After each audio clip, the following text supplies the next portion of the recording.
Hello, beautiful people. How are all of you doing today? Okay, chat. I I keep noticing my mic doing some like my I don't know the input of my mic on OBS moving when I'm not saying anything. I don't know why. So let me know if you guys are hearing any weird noises.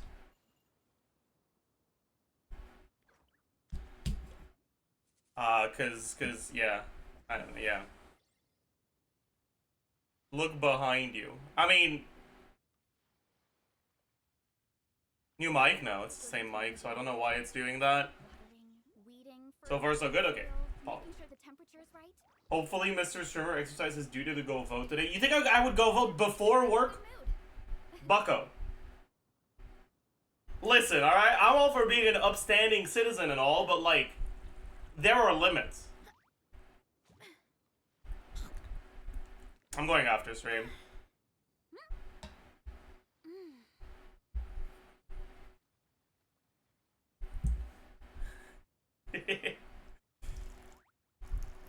You're saying his stream won't be long? Well,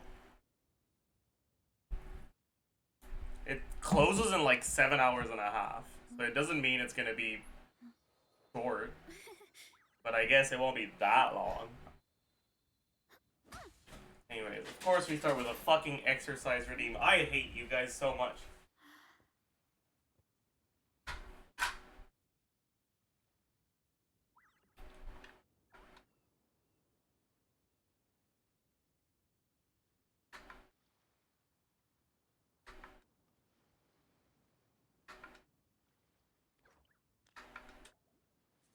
My parents always say, no matter how busy life gets, you should always sit down and enjoy a proper meal when you get hungry. What I like to do is stack my plate up high, then squash it all down. Take a deep breath.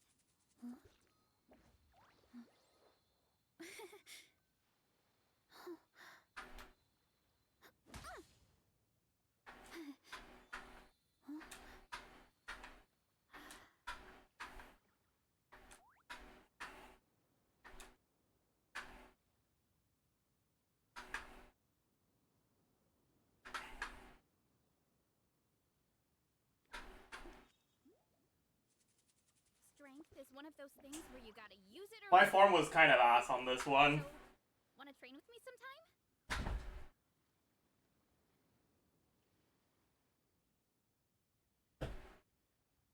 It is what it is.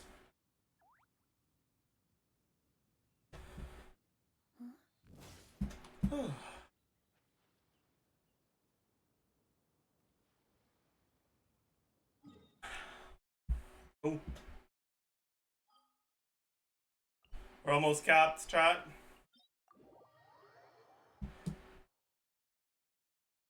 Eep check. I had kind of shitty Eep, actually.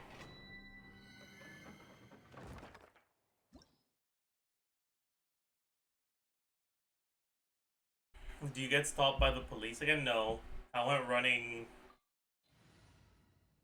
at a place where I couldn't jaywalk this time.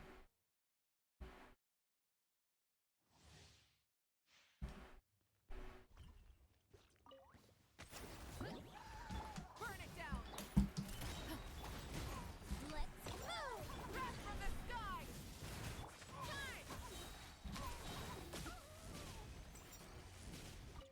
I think I saw a physical number. I think my Mawika's still on Joel.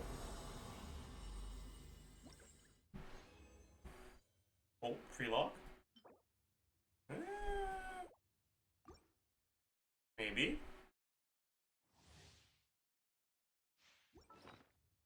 Let's get it to 4. And then let's accept that it's dog shit.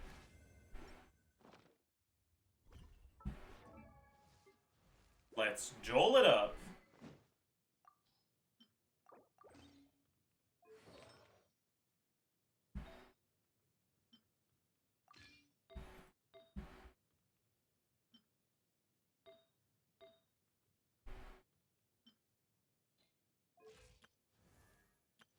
the details button.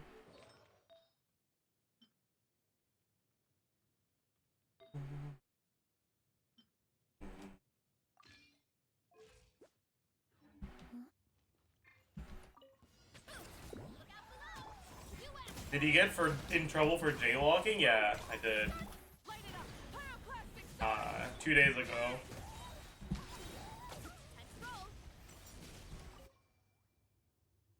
I got stopped by the police because I was jaywalking. Our streamer is a criminal. Yeah, pretty much. That's actually crazy. They were bored. Yeah. Well, it is what it is, man.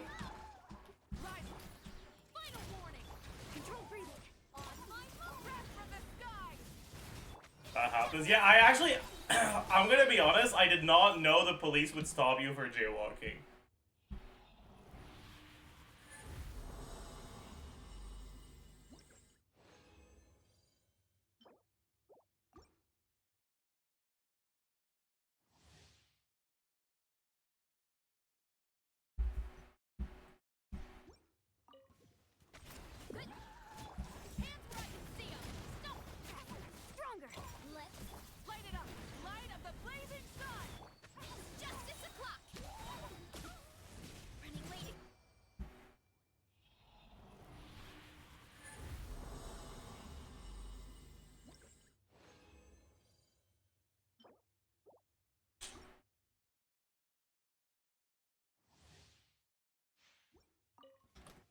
Alright, chat.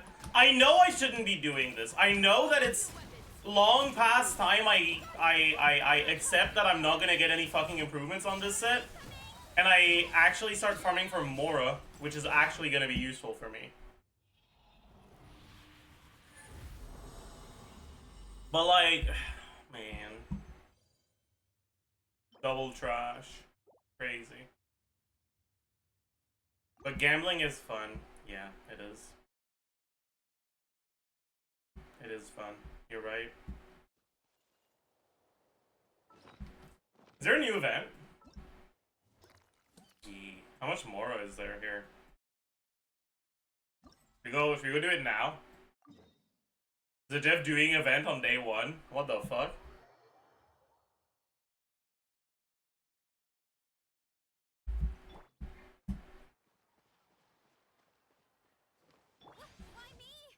Why me?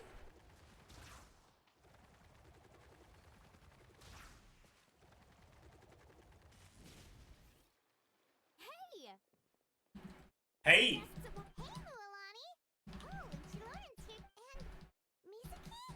That's right. If I want to help Miss Musicy's work, she puts the rest of us service provide. Well, What are your Battle Pass rewards set to? Everything but weapon XP. Anyway, point being, I've been having nothing but those kinds of dreams, so I wrapped up all my orders and... Oh, is this the hot spring business venture? You still have a special place in my heart. Yo. Even the 40 months. Oh my gosh. But according to Chief Amina, not even beach vol. This event is supposed. Well, she does have... So what? Well, not everyone has a background in extremes. As we were so we decided... An Inazuman game? Wow. And you have... Which, as you can imagine, no complex... Oh, of course. I love Shilodin's voice acting, laddie. Whatever you say. Yes, that's the spirit. As long as you and Paimon can play your hearts out, it's mission accomplished. Oh, and I'll grab. Just remember, I'm sure you don't... Well, thanks, Plus, if Shilonin's the one DJ... Oh yeah, it's this thing. Right.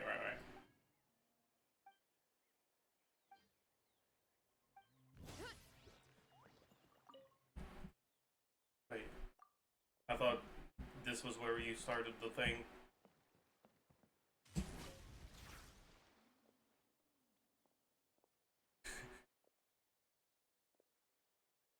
Yeah, so guys, how you guys doing today? You guys wanna do some fun activities?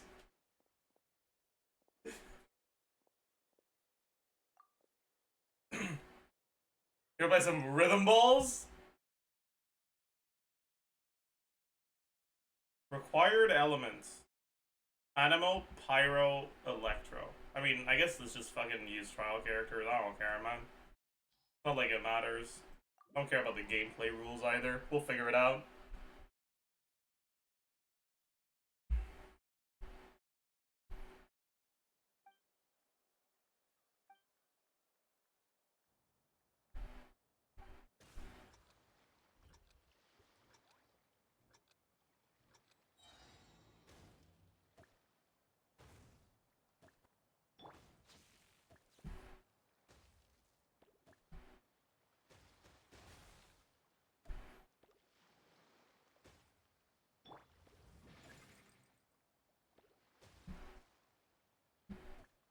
Oh.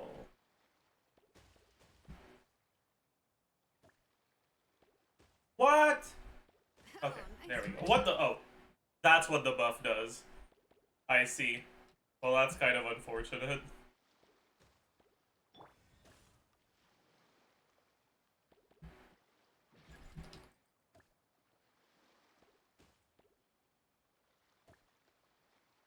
Do you have no control whatsoever over direction, by the way? Oh, nice rhythm.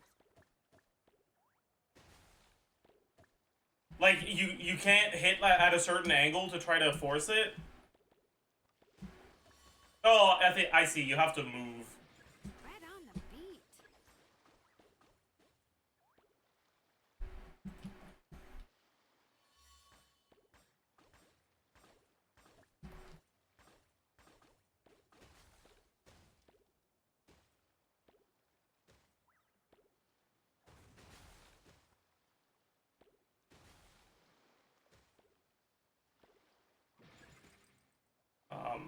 You guys think I'm gonna get the ball at some point, or like...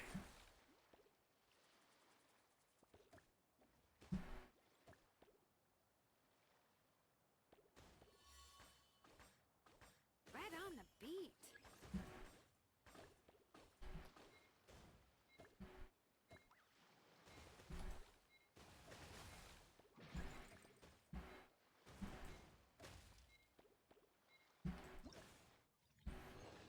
I feel like that was awful. How many points do you need? 3,000. Wow, I barely got it. What the fuck?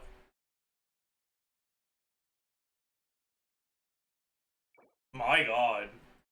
Also, there's not that much more on this event, Saj.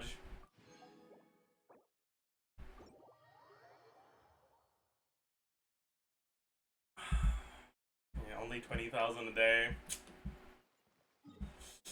I think that means we gotta do this. 07 Artifact Dream.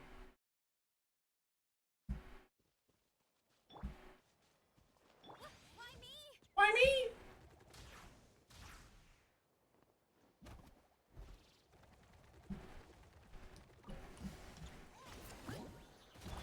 You asked for it. Celebrate. Faster, stronger. Rise with the sun. Wrath from the sky. Heads up. Charge. Oof.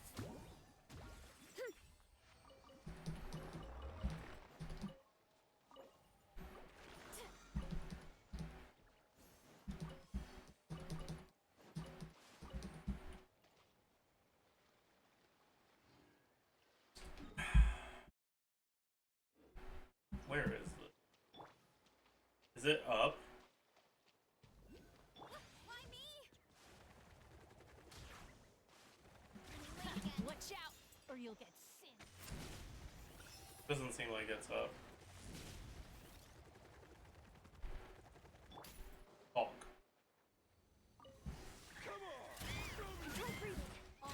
Light it up. Pyroclastic surge. Is he gonna leave? Wait, what? Hero incoming. Yeah. It's justice o'clock. Oh. Also, chat, I have bad news for you guys. I played even more League of Legends yesterday. And I enjoyed it again. Why me? I think I'm back to being a League player now. Let's hope you'll pull up a good fight. Hands where I can see 'em. Fight faster, stronger. Burn it down. Light up the blazing sun.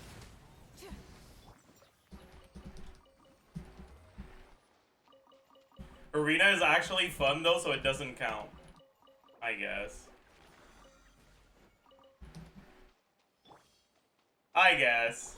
Stop enabling him.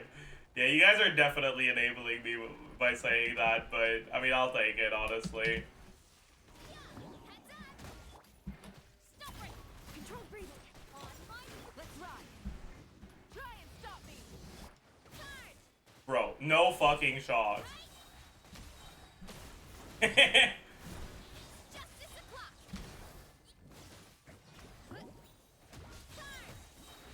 Also, what the fuck is this ley line, man? Like, how cringe can a ley line even be? Light it up. Pyroclastic surge.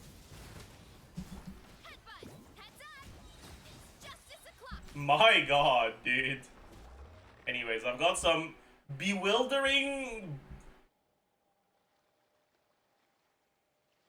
meatloaves.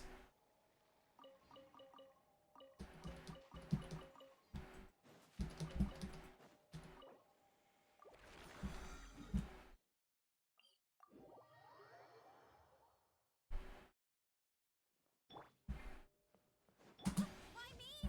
Why me? Heads up.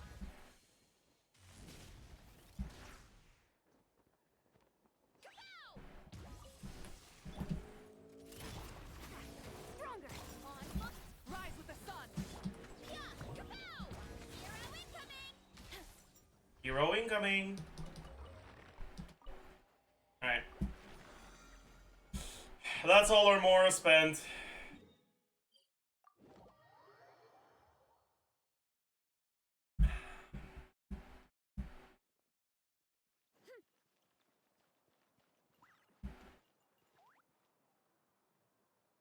Add Astra. Thank you for Add Astra.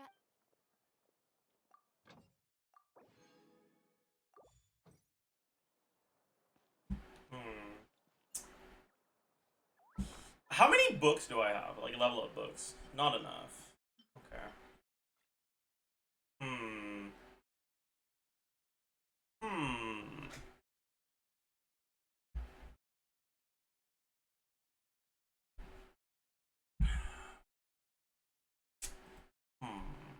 Let me double check something real quick.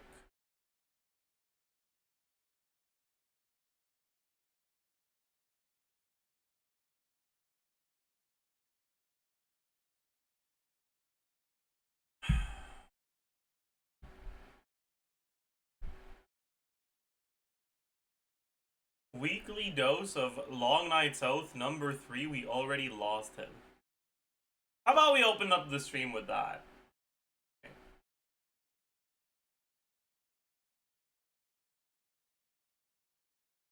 There's double artifacts right now, so let's see what we'll get in the first ever double artifact event in Genshin Impact. Okay, first ever. This is a brand new feature. Double artifacts. What will we get? Wait, this is wait, what the hell? We're leveling this, bro. What the heck? Wait, one more set. No, I used condensed. I mean, it's fine. It doesn't matter. Okay, all right, garbage. It's fine. I have to use the event, bro. It's the event that gives you the good rewards. Let's see what we get. Another one. Second double artifacts. And if my theory is correct, the second one, because it's the bonus one, will be the good one. Yeah, exactly. Okay, one more. Now, I'm no Zajef77, but if my math is correct, then the second artifact we see should be the event one, which is guaranteed to have double crit. Well, maybe I'd like +4. Maybe I'd +4. Watch this. The goblet right here is calling my fucking name, bro. Watch this. Sands is gonna be terrible. The feather, awful. The sands.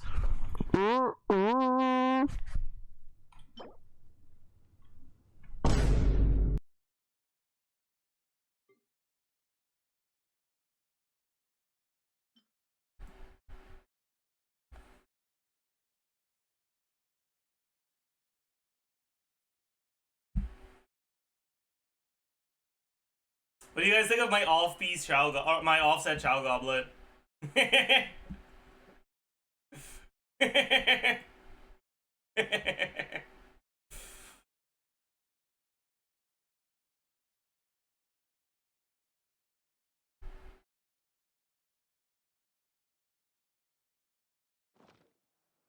a lot that goes into managing watering. Offset sneak, yeah. I'm actually kind of curious how good my full Long Nights Out Chow set would be.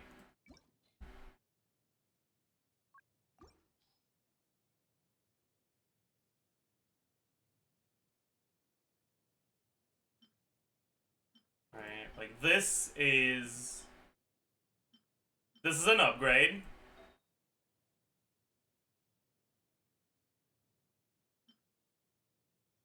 This is like a side grade, maybe a slight upgrade. No, it's not an upgrade. It's a side. This is a side grade. This is a downgrade, but not a particularly large one.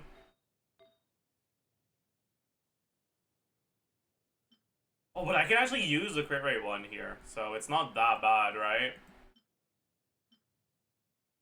It's not good either, though. But yeah. No, I'd probably go offset on the circlet.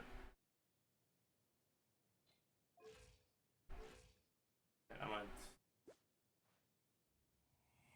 81, 160. And if I were to go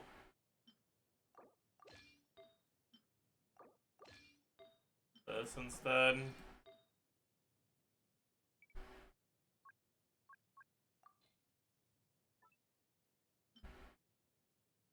Probably do this. No, I need to keep that on. Man. That's the problem. My offset circlets aren't that good. And I think I'm overcapped if I go for this one. I'm not. Okay. But it's still kind of sus. And whatever. We'll stick to Vermilion for now.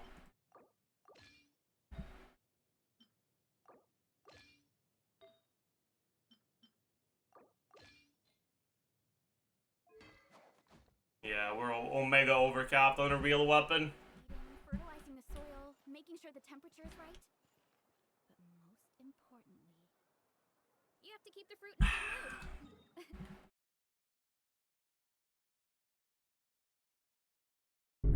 I mean goblet. I called it a sans. I meant goblet. I meant goblet. I meant goblet. I meant goblet. Just started playing again. Since when was there motorcycles? This has to be rage bait. Okay, maybe it's not. It's just one character. Okay, it's just one character. And honestly, like a lot of people pretend she doesn't exist. Okay. I like don't talk to me. Okay, ladies and gentlemen. Today we're gonna roll this flower. Okay, we have more resin to spend, and on Shao's birthday we're gonna spend all our fragiles. Okay, yes we will. However, I just want to say this flower right here we got today, and I expect great things of it. Now you might be like, Zogs, is this a Shao flower? No, it's not. But we love Skirk in this chat. Okay, watch this. Double crit, max roll crit damage, high roll crit rate. Watch this. Okay, we're playing the main theme.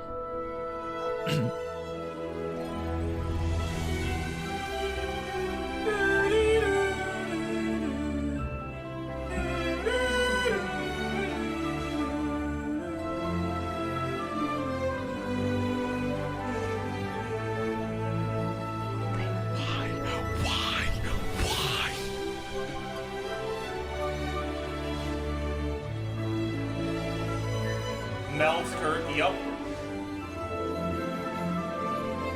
I mean, it's like, what if you use melt, bro? What if Skirk melts? Like, how would I know? Dude, it could be good. It could actually be good. It could actually be good. Bro, it could be good. We don't know. We don't know, but if it's like a melt character, it could be good. Surely. How much EM do I have on my Skirk pieces? I have one of my pieces with a lot of EM, right? If I remember correctly. Where's Yuemiya? She's the one that's got the Skirk stuff. It's this one? Yeah, I got this one. This tragedy.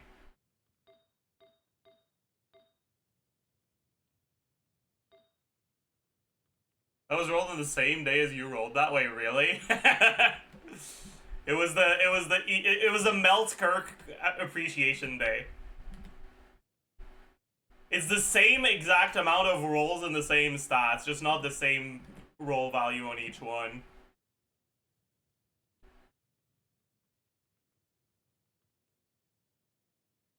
It averages out pretty similar. I have 7 more EM and 0.8% more crit rate, but I have 3.1% less crit damage.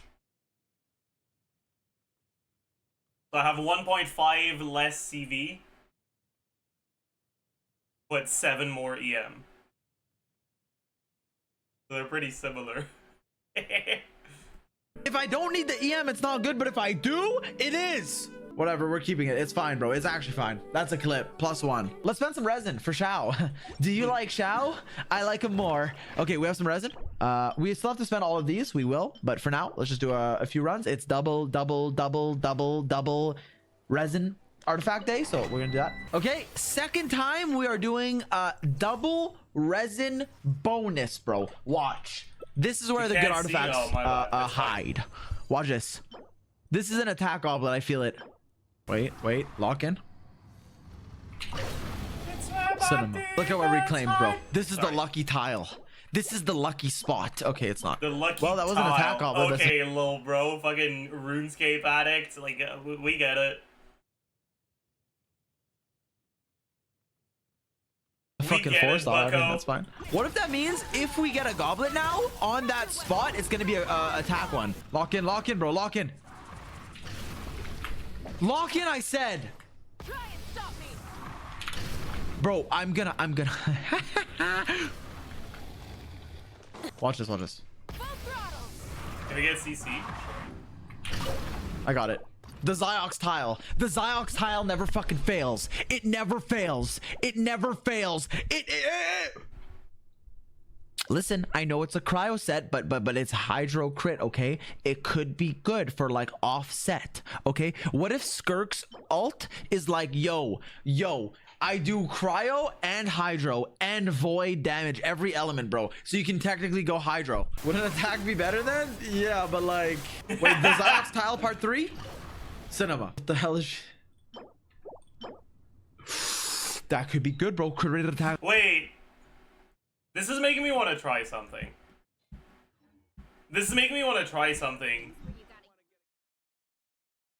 That I've never thought about before.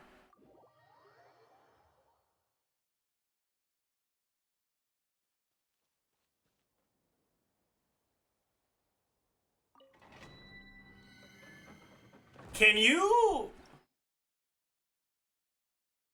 Okay, I wanna check something first. So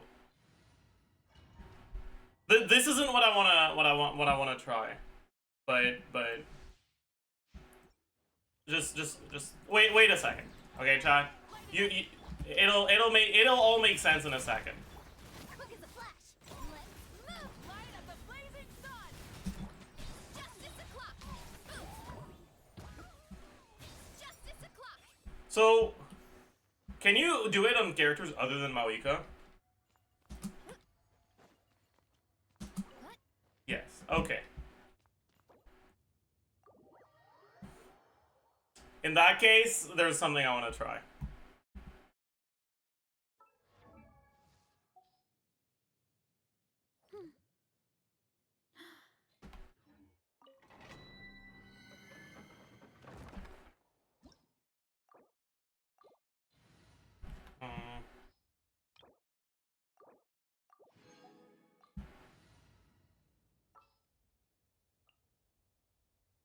Evil shall be dispersed.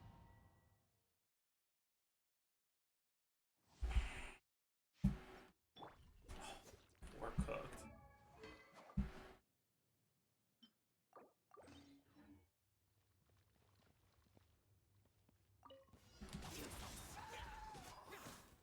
Rise with the sun. Pyroclastic surge. Control breathing.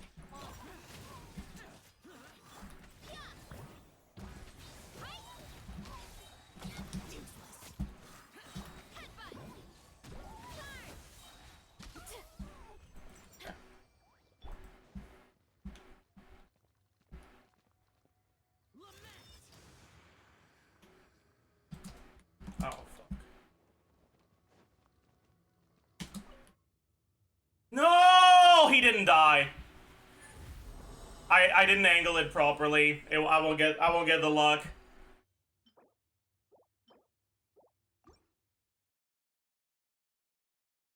You can't even jump. Wait, can you not jump off?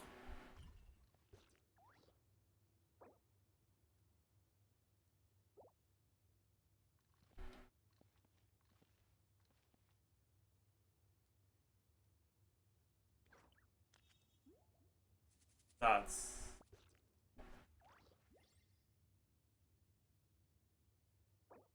sad. His ox proved the domain. I see.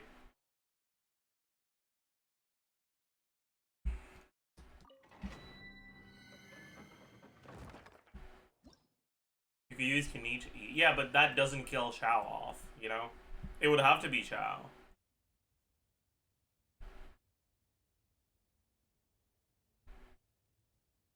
Like, it's meaningless if it's not Chao. You can do it in old domains. Yeah, but I don't need good RNG in old domains. I need good RNG in this domain. So, that's not helpful.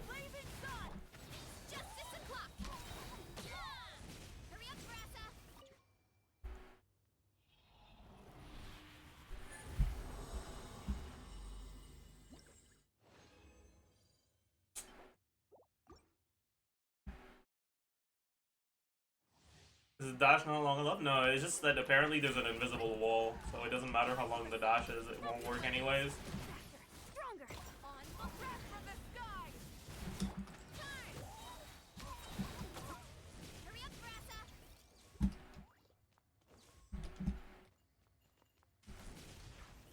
Yeah.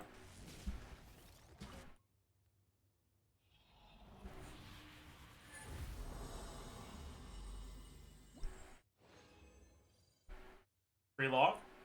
That's a good sign. Never mind. That's not that good. I would have taken that on the other set, but not on this one.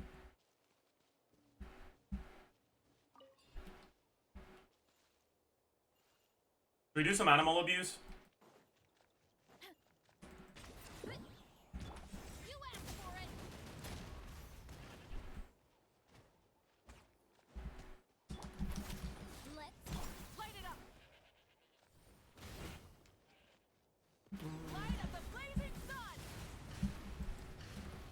Let's make sure he hits the...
That hit me.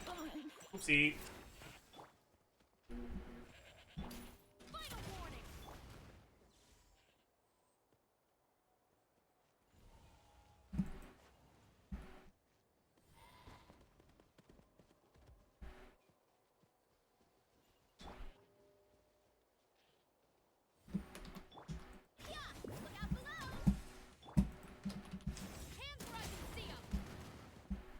Alright, let's just kill him.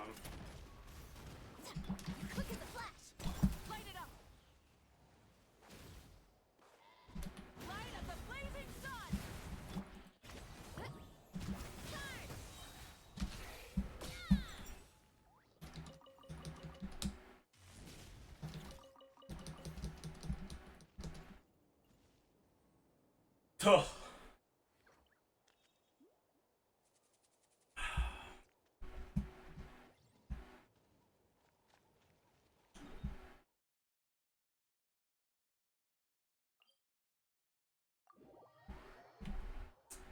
Alright, chat. I bet the crops back in the orchard are loving this weather. Yo. Have you seen the $95 Joy-Cons? Yes, yes. Please more tariffs. Please, I'm close. Please give me more tariffs. Oh yes, thank you. Oh my God, my economy is fixed. Thank you. More tariffs, please. Masterful gambit, sir. Dude, 95? You probably mean, is it US? So like that's what, 600 Canadian? You have to sell your house to buy a fucking Joy-Con? Hey, you know what? It's Child's birthday. I'll do one. Now you're just somebody that I used to know.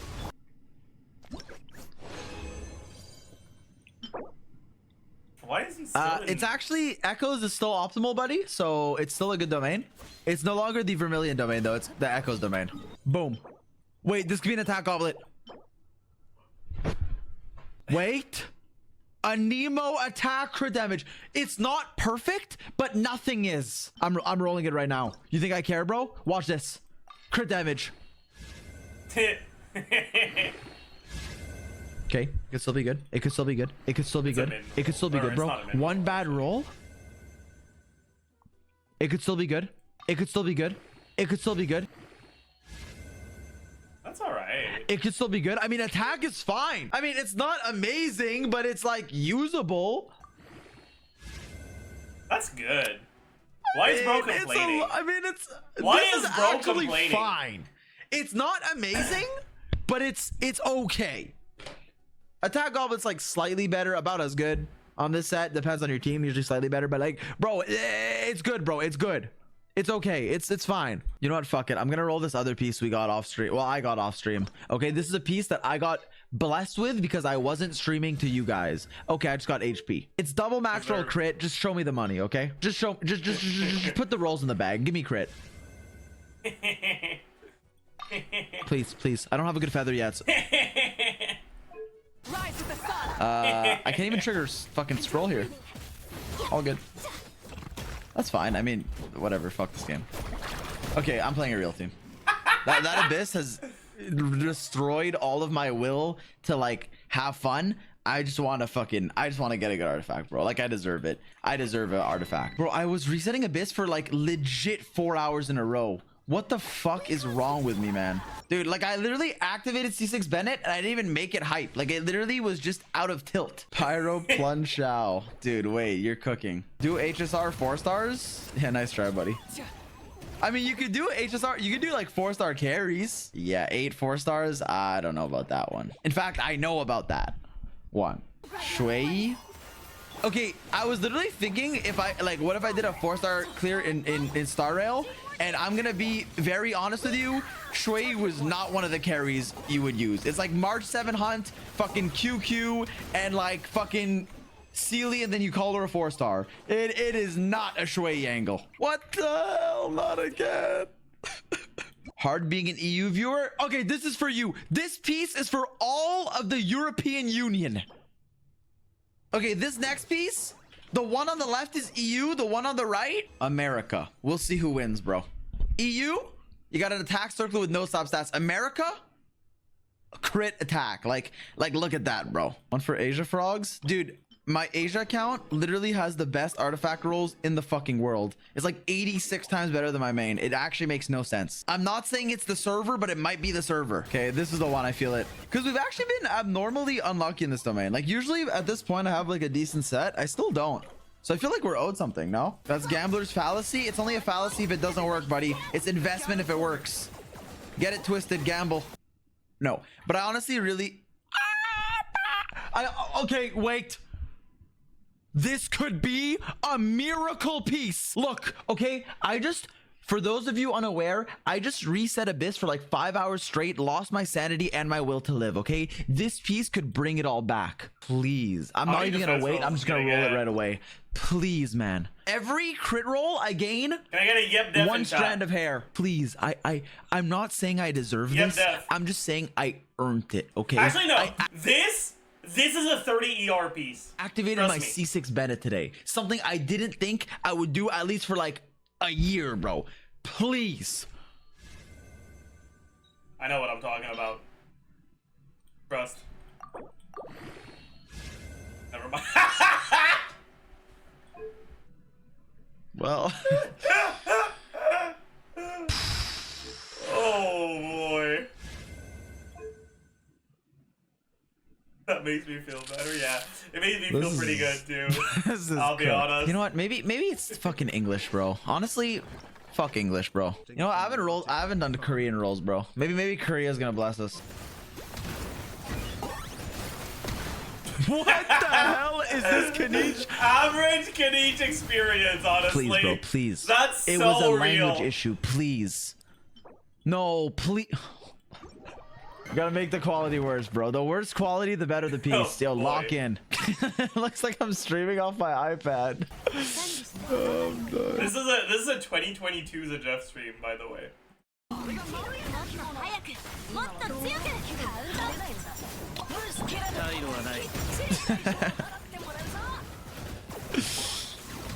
Yo, let's go. All right, let's see if we get some iPad luck, bro. I've gotten good pieces on my iPad. Let's see, iPad luck. Oh, I mean, yo, it's so blurry. Wait, this could actually be really good. Crit rate on attack. Watch this, bro. Watch this. The lower quality, the better the piece. Watch this. On the beat drop. On the beat drop.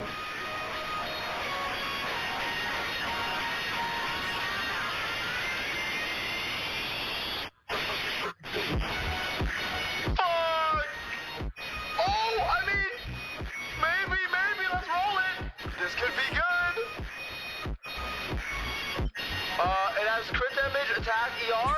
Let's get it +4. I mean...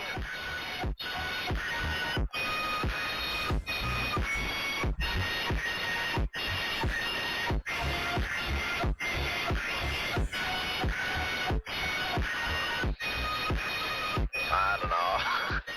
It's okay. Okay, I have an idea, chat. What if I change my W key? Okay, what if I change my W key to be the wish screen? So now I'm not allowed to move forward, and if I accidentally move forward, it pulls up the wish screen. Okay, wait, I got this, bro. Oh fuck. Okay, wait. How do I? Wait, how do I even get there? Is he an idiot? Oh yeah, I got it. Bro, chill. Fuck. No, it was not.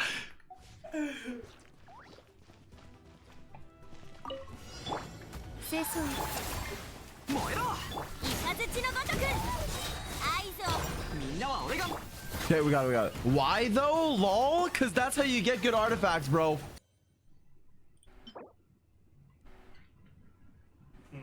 Listen, I know what you're thinking. This sucks, but it could be 40% crit damage. Okay? I know what you're thinking. Oh fuck, I didn't mean to play that. Nice. ER Sand, so I thought of you. Like they had 230 ER. Only? Yeah, well, I was like, this is probably what you have. Yeah, this is the clips from the co-oping. Alright. Guess the Saurians won't have to water them today. Alright, chat. I think it's time. Well, okay, maybe we don't record yet, but we yap. We yap about the Chronicled Wish for sure.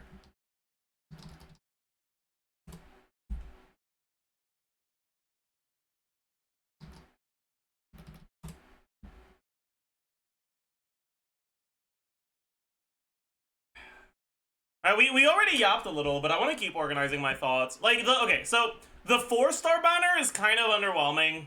Or sorry, the 4-star lineup is kind of underwhelming for this. The 5-star lineup, for a Chronicled Wish is like...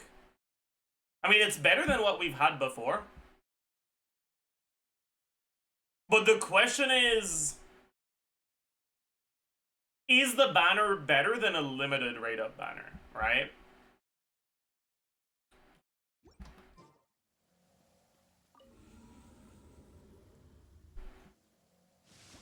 I'd say that the 4-star lineup is worse, but the 5-stars 50-50 loss lineup is a lot better.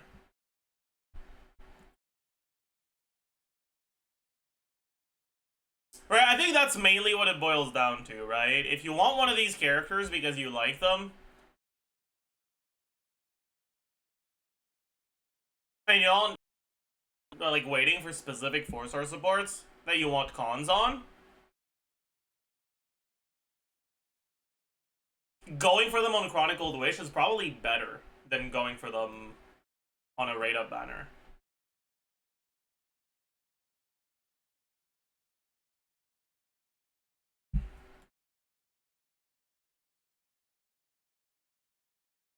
Because, like, who's the worst character to lose your 50-50 to here?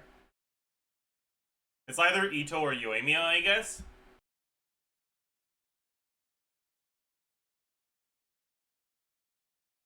Oh.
For people that have low con Fischl, Yai can be nice in certain Chivalrous teams for Pyro carries.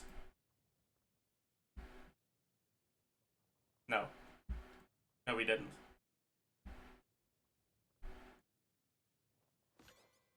But yeah, like if you're an Arlecchino player, if you're a Yoimiya player,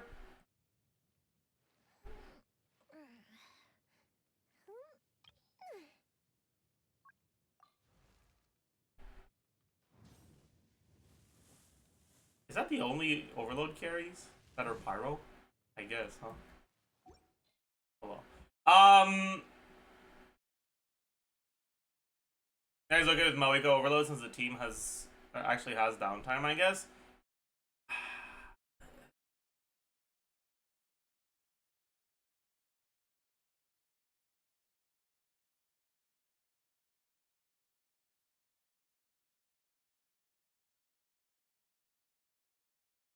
Yeah.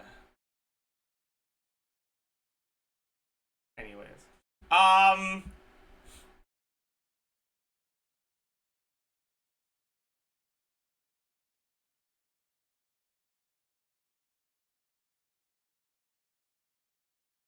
Course is not better than season special, but the difference isn't too far on paper. It's just, why wouldn't you just use C0 Auron at that point? If you really want to play Moeko Overload.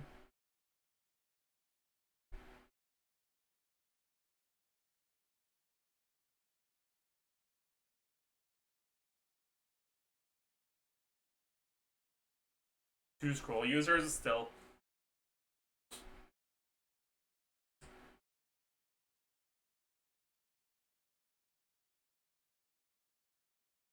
Even without the scroll. The additional fighting spirit generation, I'm pretty sure, makes it better.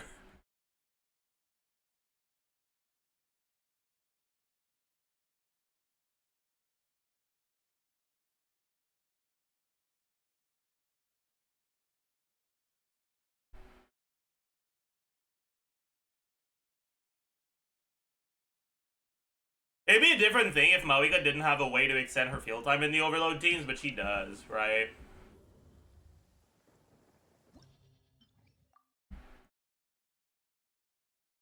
Like, you can just spin a little bit longer once burst expires, and that's better than spending your time on Yai, you know?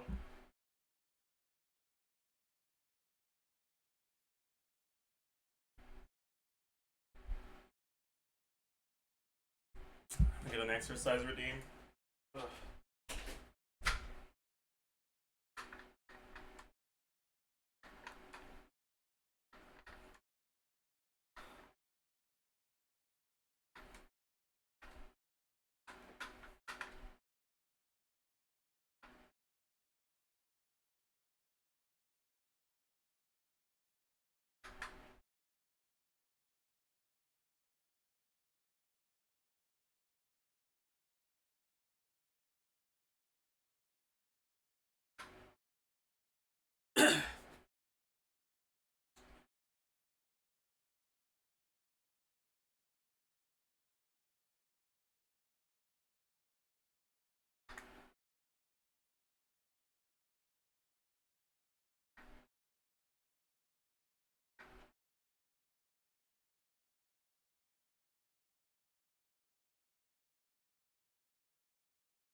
Ooh.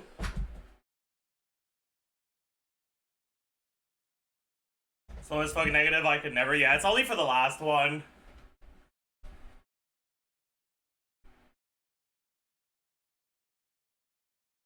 Jeff could beat 100 gorillas. True!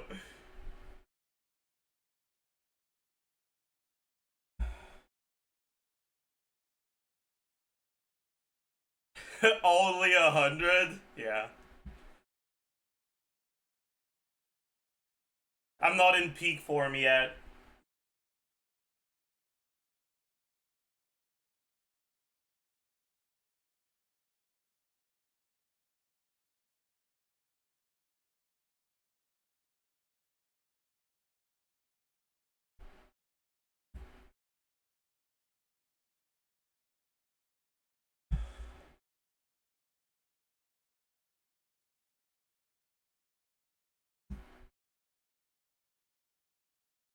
I think you can outrun a gorilla. Really?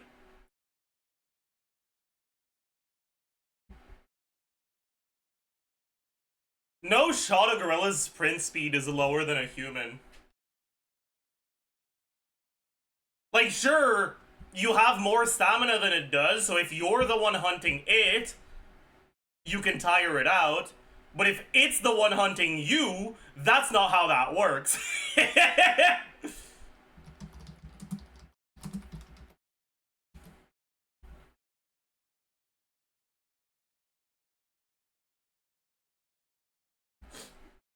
Like...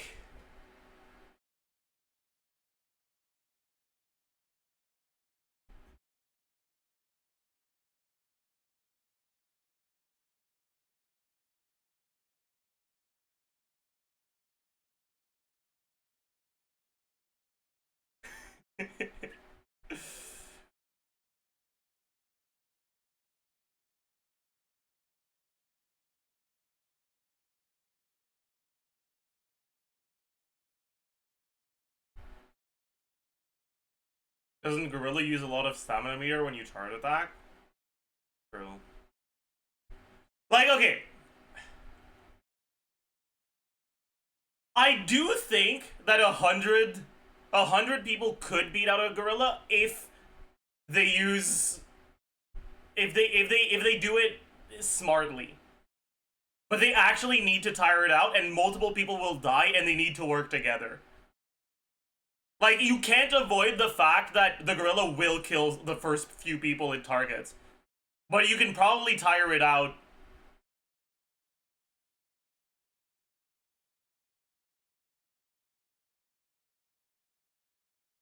After a few casualties. It's just keeping your morale up after casualties is gonna be rough.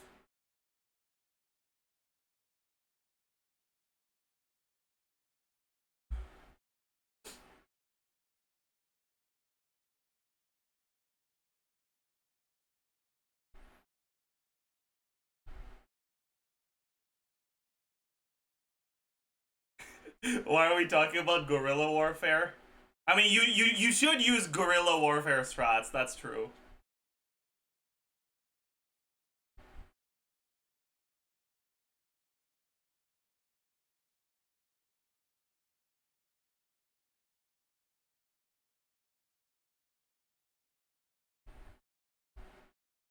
How many nicks would it take to beat a gorilla? Considering the fact that I'm pretty sure the only way people could beat a gorilla is through careful planning and cooperation, and considering how much of a fucking dumbass Nick is, I don't think the amount of nicks matter. It's never gonna be enough.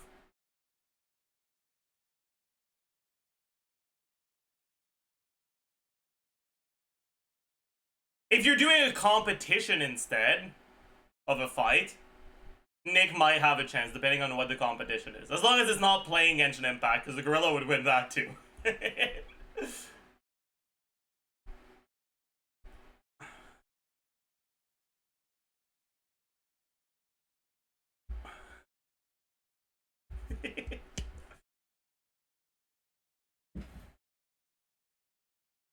Have you read The Count of Monte Cristo? I actually haven't. I've never read The Count of Monte Cristo. But I watched the Count of Monte Cristo movie that was made recently.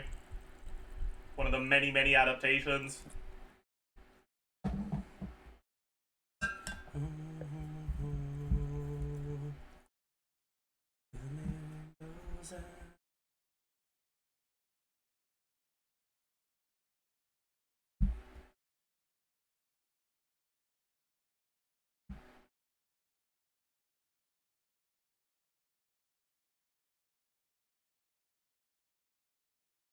What is that? I will go to accept. Alright. I dreamed that I got a character in Genshin Impact named Anthony. Wait, what do you mean 2020? Was Genshin out in 2020? Dude, what the fuck? My god. Whatever. And he was just a realistic chimpanzee. The character selection screen was like waifu, waifu, husbando, waifu, incredibly realistic chimpanzee, waifu. Based.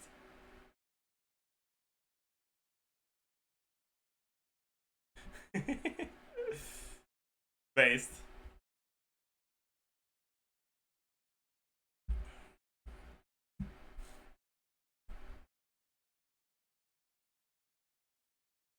Okay, I'm actually kind of curious. How many Genshin characters do you think would win in a fight against a gorilla?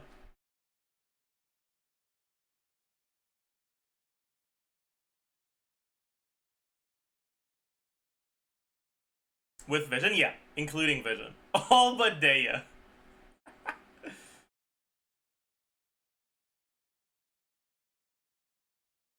Most of them? I actually do think that most of them would lose, yeah.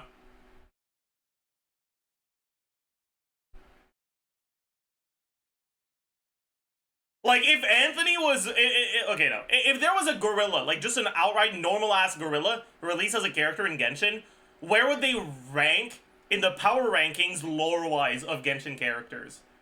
I'm pretty sure they'd be above average. Right?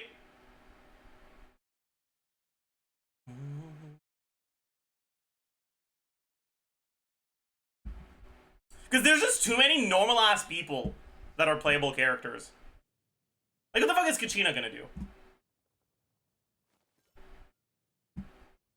Like, her head is gonna get ripped off of her body before she has time to do anything, right? Pretty much all of the Natlan characters except Maoika would just fucking die before they have time to do anything. Like, let's be honest. Actually, okay, maybe Chaska would be fine. Because ranged weaponry kind of has an advantage against animals.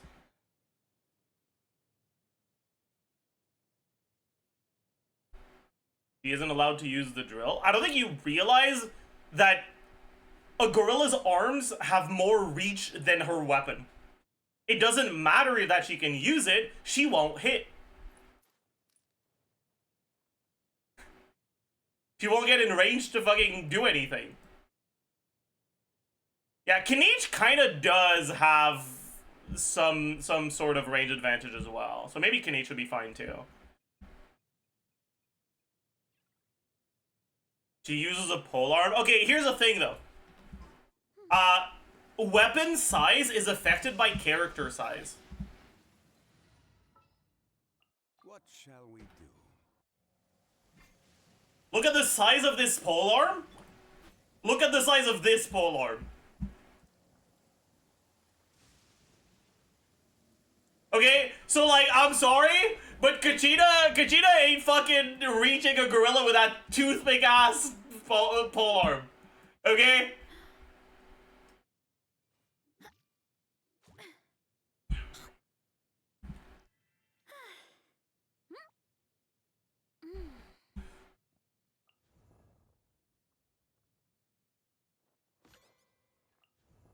Navia would win, for sure. Chevreuse could win, but considering how dogshit her E is at hitting weak points, I don't think she would. Right? Because her E auto-targets the worst possible spot on the enemy.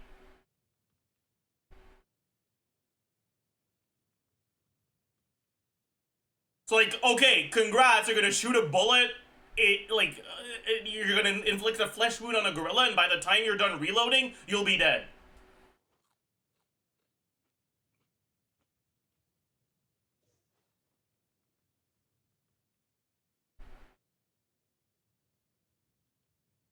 Yeah, maybe the old, actually, I don't know.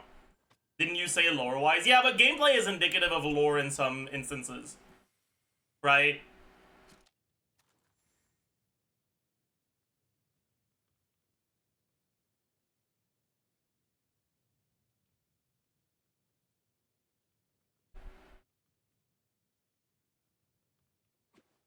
Farina would win? Would she? Can Farina even fight?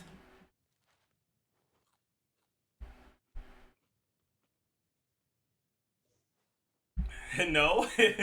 She would cry? Yeah, she'd just fucking cry. That's true.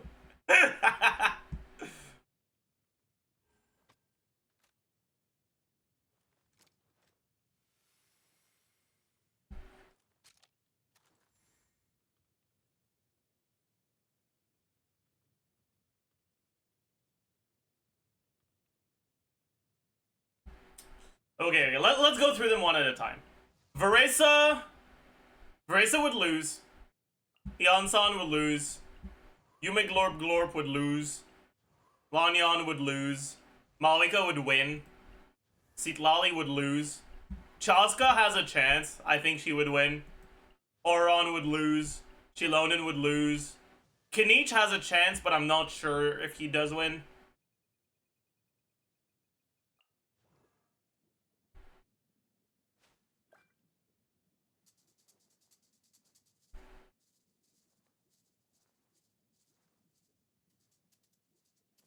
Lore skipper? Okay, here's the thing about the lore, okay? You can tell me that they fucking... ooh, they are very powerful and their vision makes them incredibly poggers. But once your head is separated from the rest of your bodies by the bulking arms of a gorilla, that don't matter.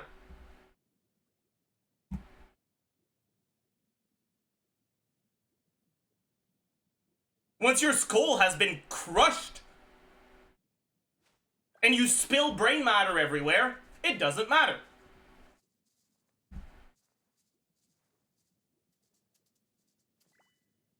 Veresa's body is the size of a gorilla's arm, dude. Gorillas are fucking scary, man. Like, you guys need to understand how fucking insane gorillas are, okay?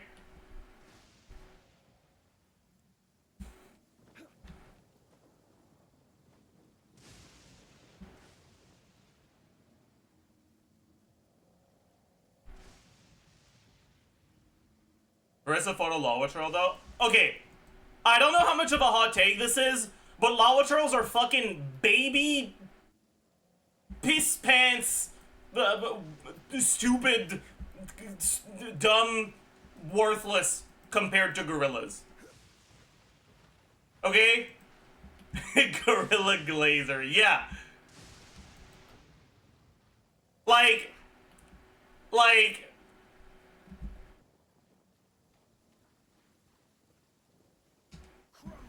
have you seen how slow Lawatrals are?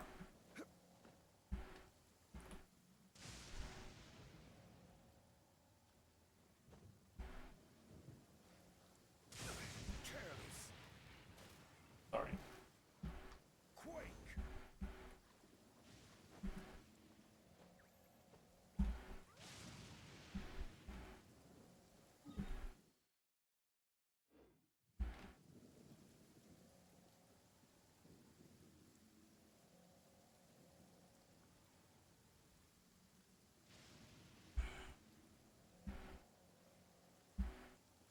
I would like you to try dodging a Lawatral IRL. Buddy, I have time to slowly walk backwards, and I will be out of range of his attack by the time he's done charging it up.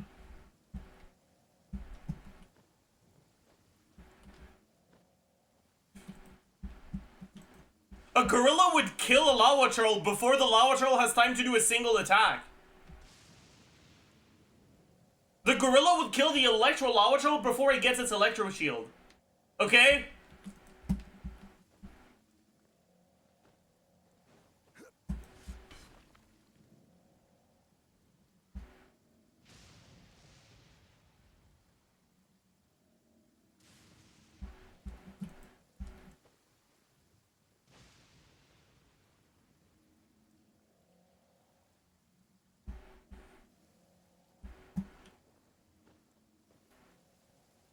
Gorilla TC is crazy. Yeah, it is. Anyways. Veresa can at least run away. Yeah, actually, now that I think about it, Veresa probably would win, because she can outsprint the gorilla, and she has more stamina.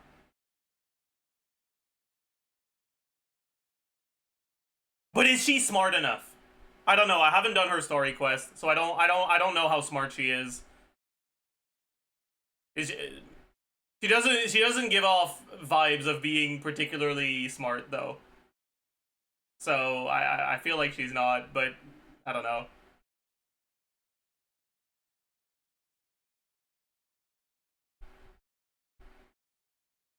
Gorilla isn't smart as well. Yeah, but it's not like it's a whoever's smarter wins. It's you need to reach a certain threshold of intelligence that allows you to understand your strengths and weaknesses and your win condition against the gorilla, right? Because Vrace's win con against a gorilla is not a contest of brute strength. It's a contest of endurance, right? She has to tire the gorilla out by running away until the gorilla has no strength anymore.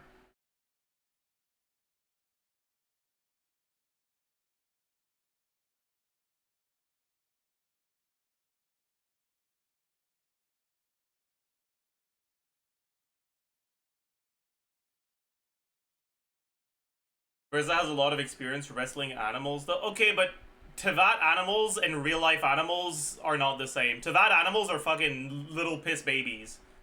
Okay? You get rammed by a boar, you lose 10 HP. Like, you get rammed by a boar in real life, you fucking almost die.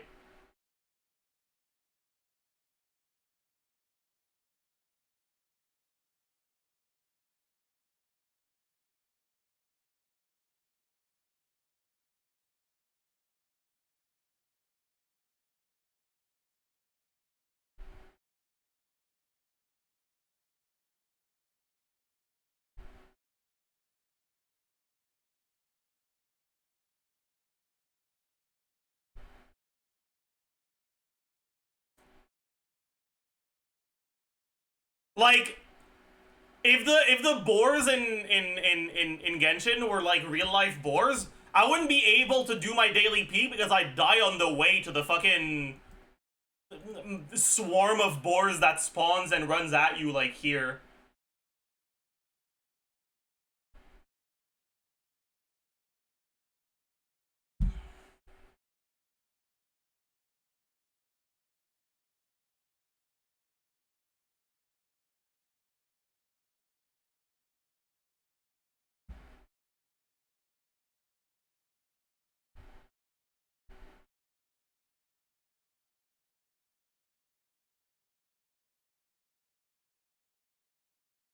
Real life animal or just local legends in Genshin Impact? Yeah, pretty much, man.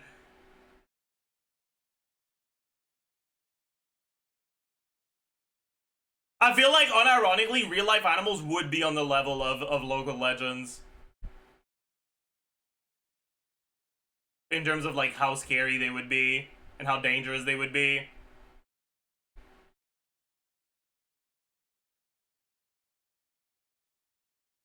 Can local legends kill a gorilla? Now that's a good question.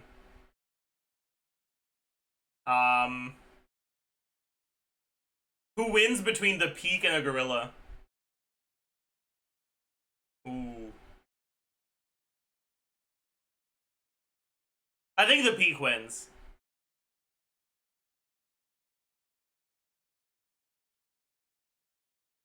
But I do think peak gets phased. I think Gorilla's in a winning position until Peak reaches the like 3 pillar phase, but the Gorilla's too stupid to break the pillars, so it's gonna get one shot after that.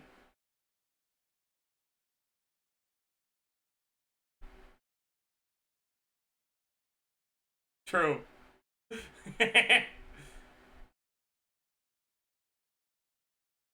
Would any animal win against Vivian? I don't know, man.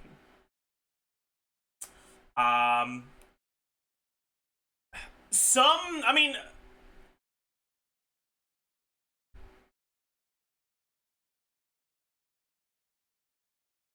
gorillas can use tools. So maybe if you give them Excalibur, they have a shot.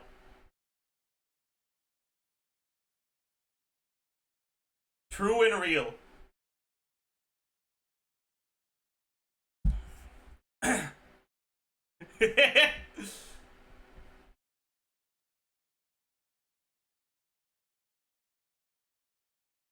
Where did Excalibur come from? Isn't Vivian inspired from the legend of the round or the round table? Isn't she supposed to be the Lady of the Lake? Isn't that the Lady of the Lake's name?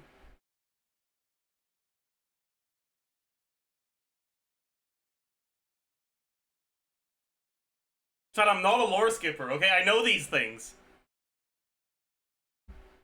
So.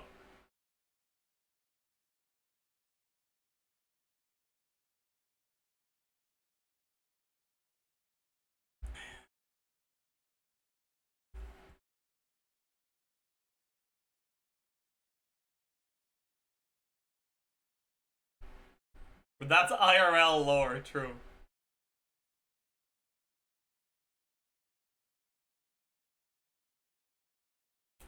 And a Gorilla 36 start? No. I think Abyss empowered enemies are kind of too goated.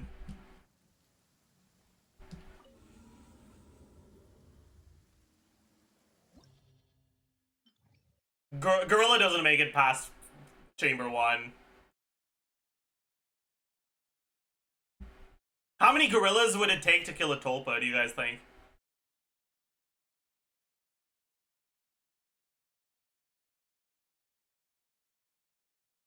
Seven, 5, 7, 4, 50, 100. Okay, it doesn't take 50. Okay, actually, yeah, I feel like you gotta think about it. Like, you gotta specify, because if you're allowing for casualties, the number is a lot lower. I think at 7, I think 7 is a good number.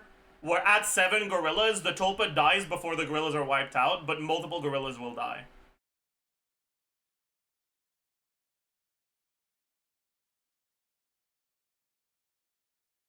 But if you want a flawless victory, I think you need like 18 or more.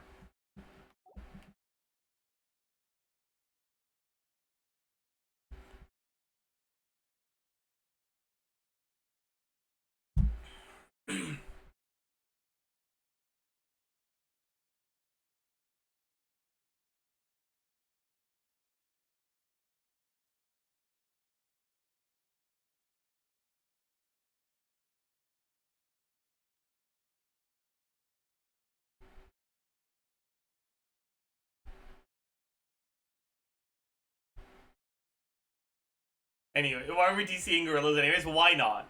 Anyways, let's get back to this. How good is losing a 50-50 to Kokomi?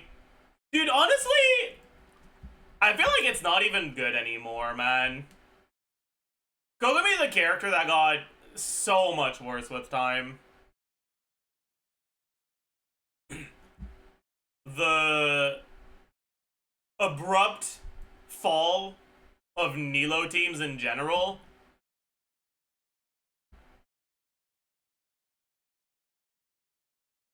The release of Shilonen. The release of Farina.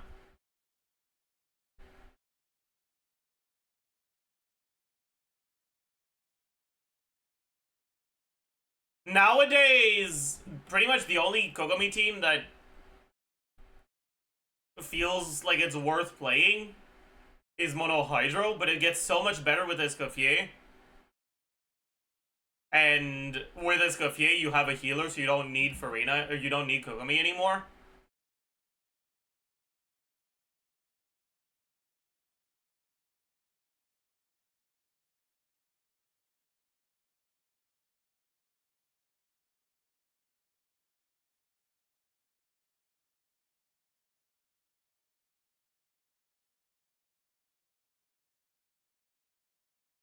Siege Win is better for Mono Hydro.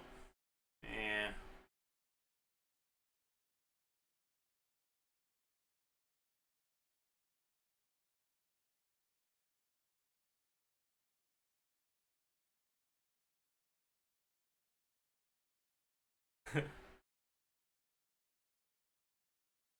Actual sneak troll. I'm actually kind of curious how it sims.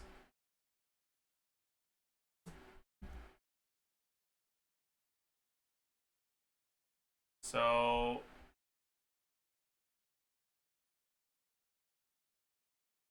Mono Hydro with Siege Win sims at 69k.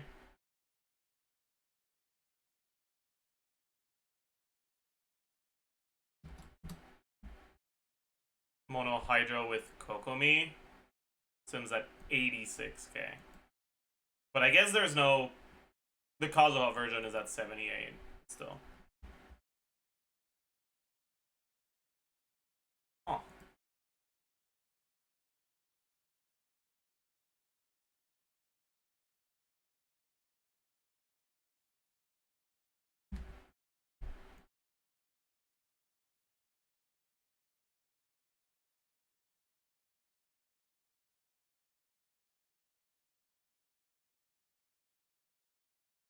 Why is the Kazuha version so much lower for Kokomi?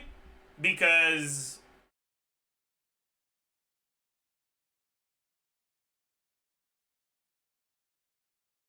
you don't have to swap back to Shilonen to refresh her buffs. And that lets you spend more time on your stuff, on your other characters.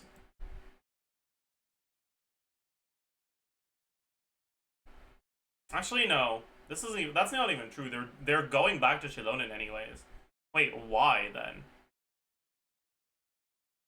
I guess Petra. I guess the Petra Kokomi's helping.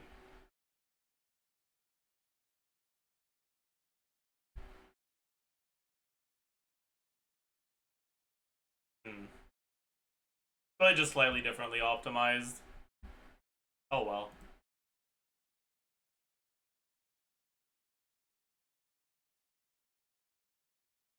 Is Kokomi still best for Nilo? Eh.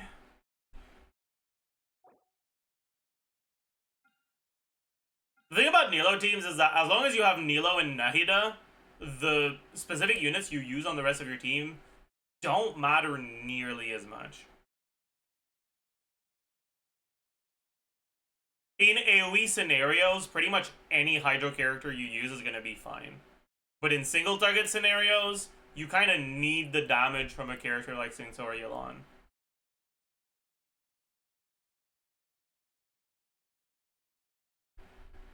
And because Abyss has not been very friendly to Nilo teams in a while,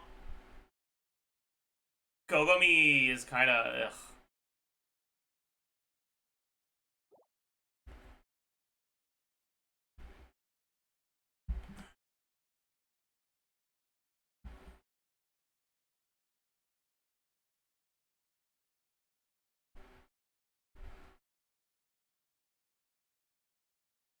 I'm actually kind of curious how Nilo teams even sim. It's been a while since I looked at sims on Nilo. So C0 Nilo stuff.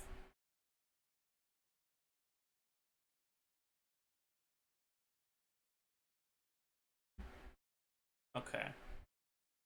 That's 2 targets though. So it's kind of fake as fuck.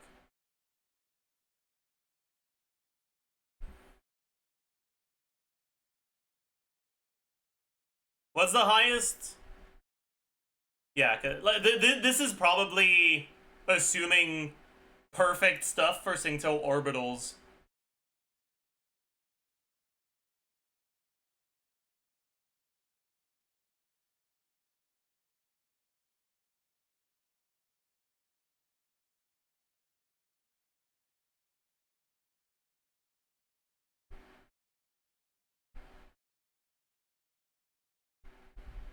Yeah, this is perfect. Xingqiu orbitals are always hitting each enemy with a positioning like this. Like, that's not how that actually happens in practice.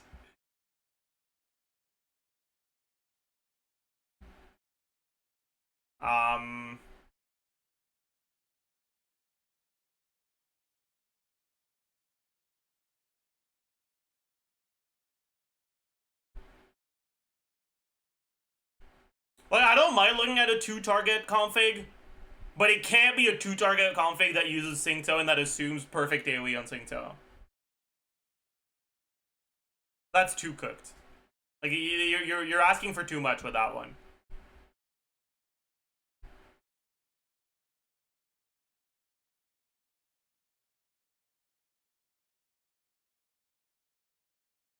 Okay, so this is the highest one, right? For C0 R0.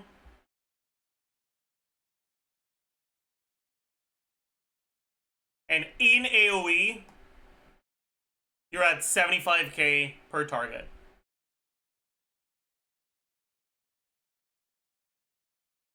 In single target, 46k per target. Oh, 46k. There's no per target yeah.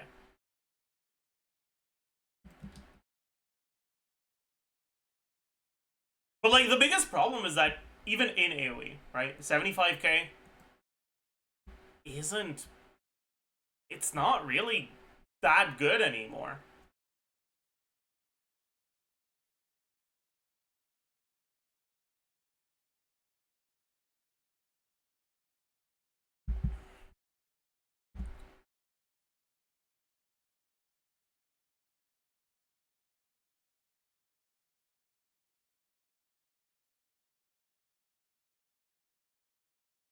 It's about as good as using Nilo as your vape enabler for Arlecchino. Ah! But that team is an ass in single target.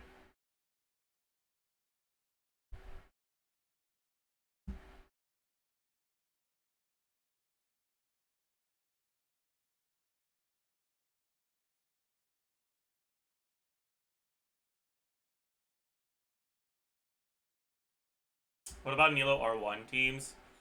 It does help, but it's not that much, honestly.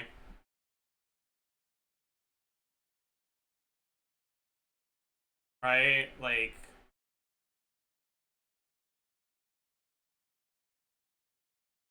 This is 75k per target.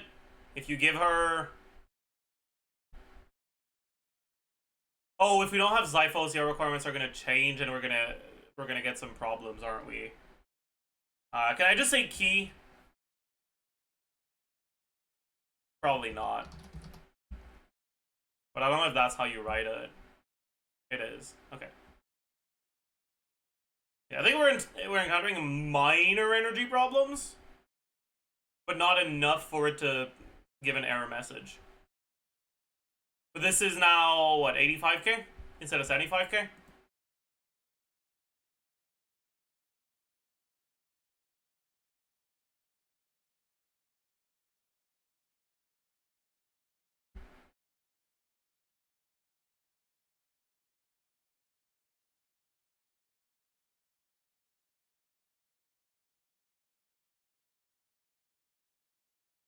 I should just triple. No, this is 2 targets. This is total damage on 2 targets. So it's 84k per target.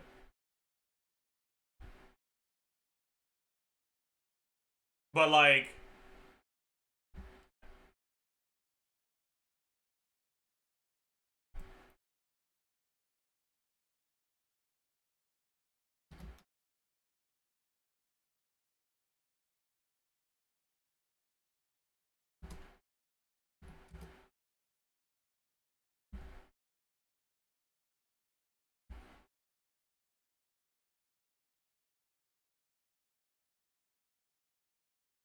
Overload Malika is significantly higher.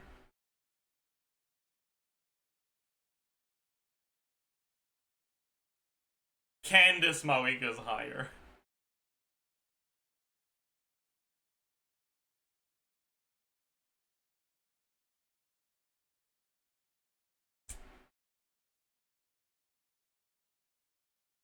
Even if you don't look at Malika, like...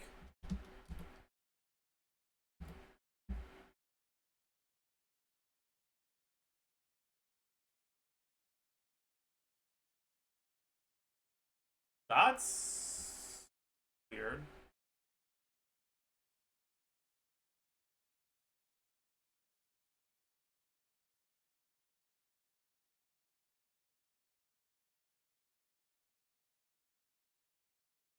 Yeah, this is a new one. Why is it so much higher than the last one? What are they doing exactly?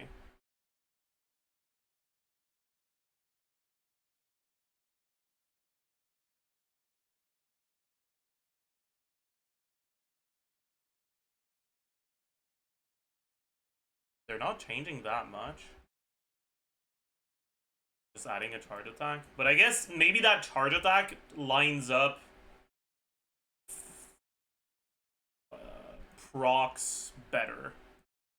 Let me check reaction ownership.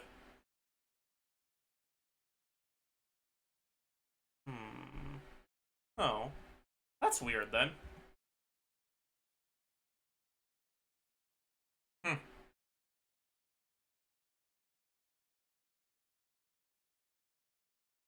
R5 stringless instead of R3. Ah, I see. Yeah, I guess that might be doing some work there. Why do you N1 and N2 unofficial, or is attack something else? I'll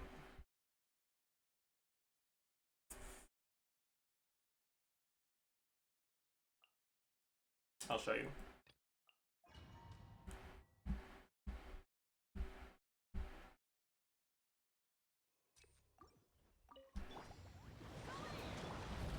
Oh, never mind.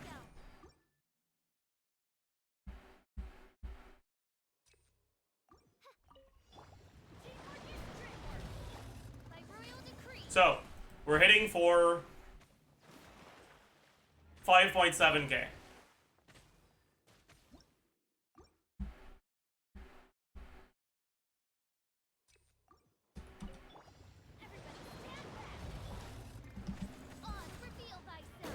We're hitting for 9.5k.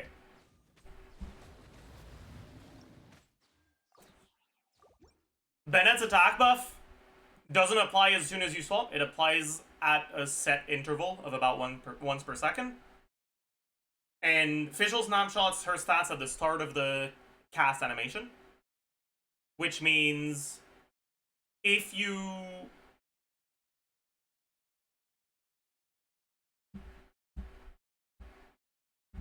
use your skill as soon as you swap on her,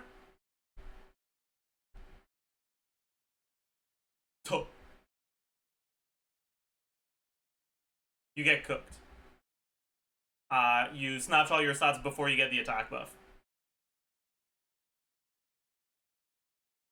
And the reason why they do 2 attacks with the burst is for a different reason. It's just because if you don't do 2 attacks,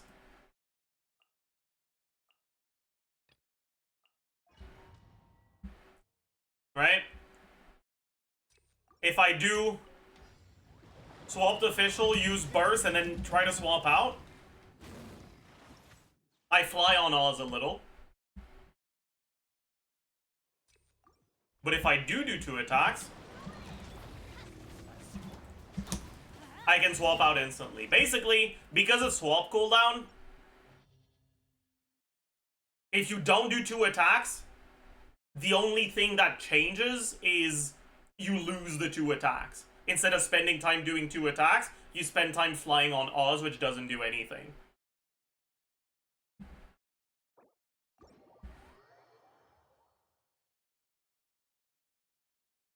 So basically, you get 2 attacks for free. Go to do attack on Channeling 2 then? No. Channeling snapshot stats at the end of her burst animation, not at the start. And Channeling's burst animation is longer than the time it takes for Bennett to tick. So you don't need to worry about it at all.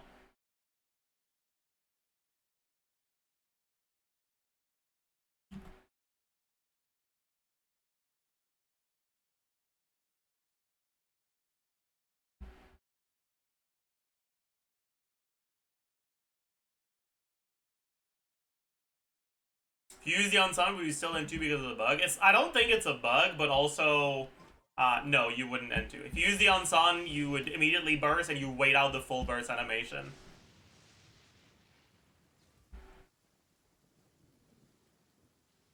Does only Fischl have the problem with Bennett? No, but most characters released in the last, like, 3 years don't snapshot.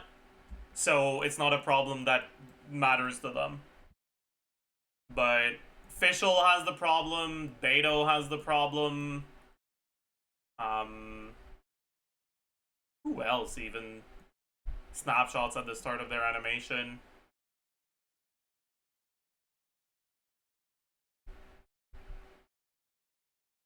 Rosaria? Does Rosaria snapshot at the start? I don't think she does. She snapshots at the end, no? Same for Kea, I think.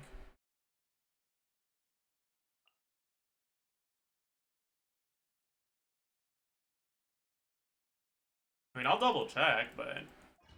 I mean, it's not like it matters, because you do EQ on them anyways. So there's never really a reason to burst as soon as you swap into them.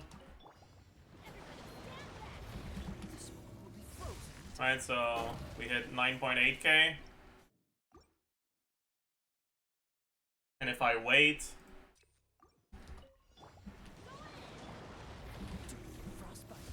It's also 9.8k, yeah. So it doesn't seem like a problem.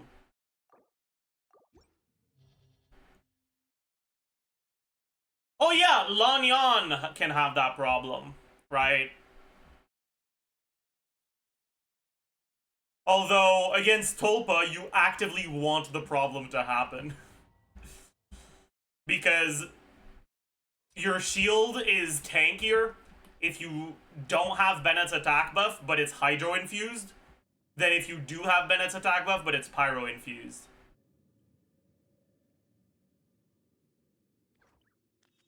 I guess, technically, the best possible case scenario... I didn't get it. Yeah, the timing is probably really, really tight.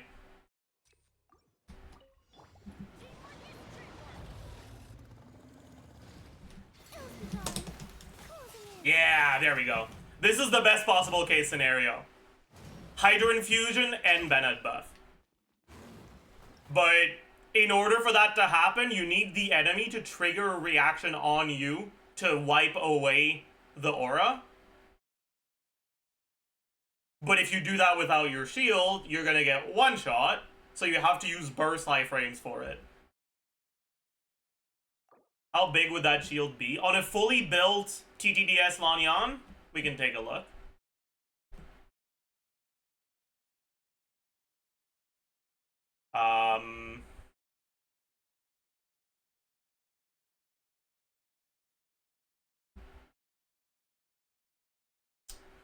So base attack is 251.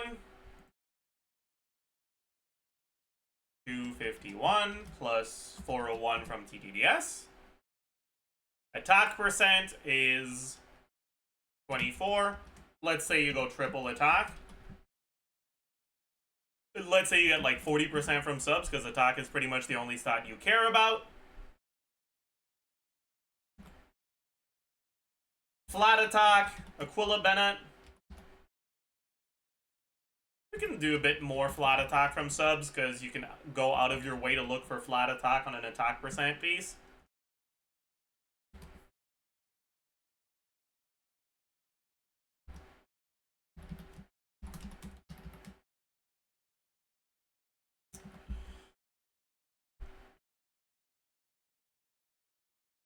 And I guess we can take a look at level 12 skill. Sure, you got cons on her. Why not? So your base shield would be...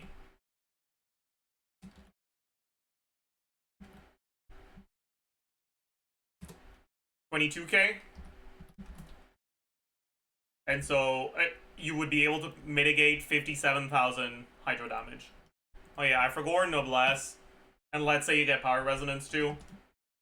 Sure. 61,000 hydro damage.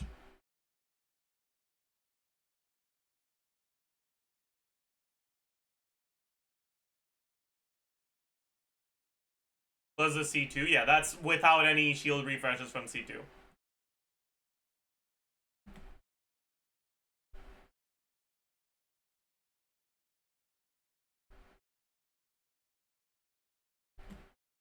But, like, realistically, that doesn't happen, right?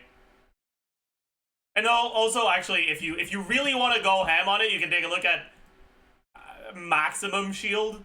So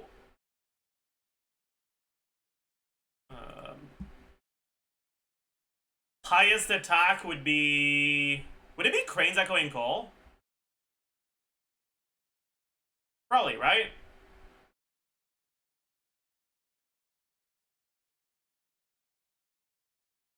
Memory of Dust. The higher base attack when you have so much attack percent might be better.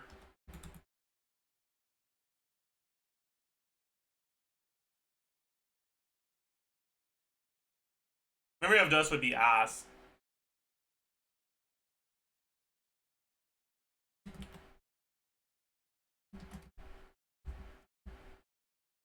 Shield strength on Memory of Dust, but it's not actually like, this is only shield strength on Lanyan, but you're not staying on Lanyan, so you wouldn't, like, that doesn't matter.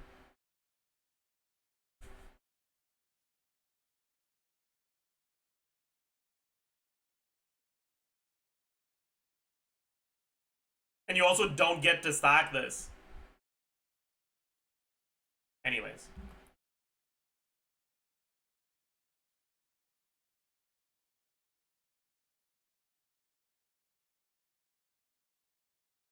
So this is like the upper limit of the shield. But in practice,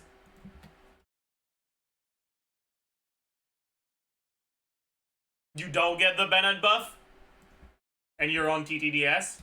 And so her shield is only going to be able to mitigate 45,000 hydro damage without accounting for C2 procs against the Tulpa. Kind of bad.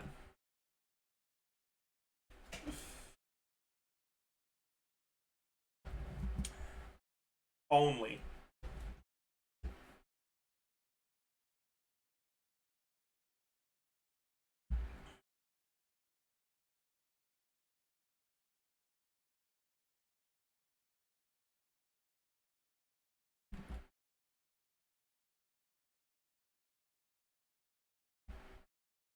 How much does Tulpa vape for?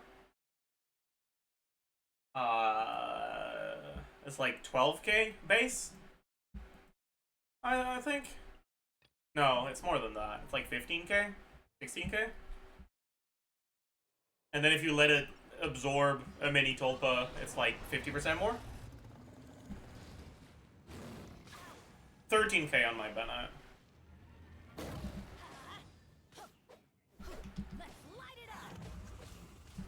Although this one hurts a lot if you get hit by it. But I'll let him absorb, and I'll see how much he vapes with a just a random hit. 19k, yeah.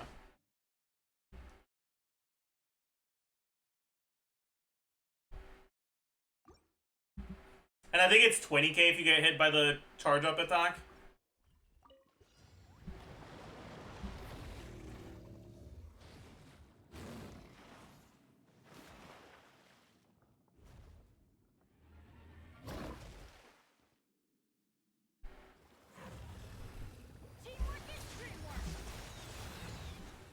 Yeah, 21k. This is just my... Yo. And you can get hit by both if you get unlucky. Like, you can get knocked back by one of the circles into the AoE of a second circle. And get hit by both. And if your Bennett tick in between those two hits, you could take 40k damage. What about a low-level character with very little defense?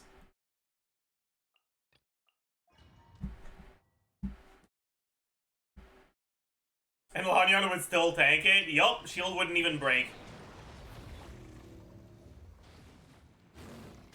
22k on the base, so it's like almost double damage. Then the shield would break. On level 20 carry. Like, obviously that's not what you're doing.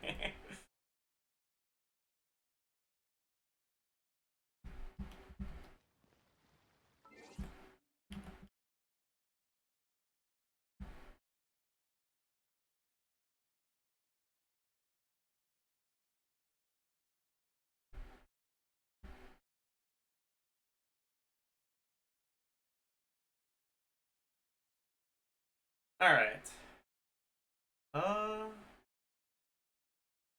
Let's get back to the Yamp for this.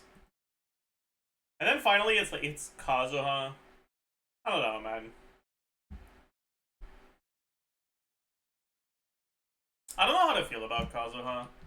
Kazuha is a character that's definitely gonna get an actual rerun, right?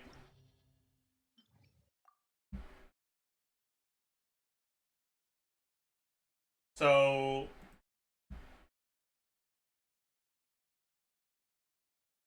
the comparison of the quality of this banner versus the average rate-up banner matters a lot more for him, in my opinion.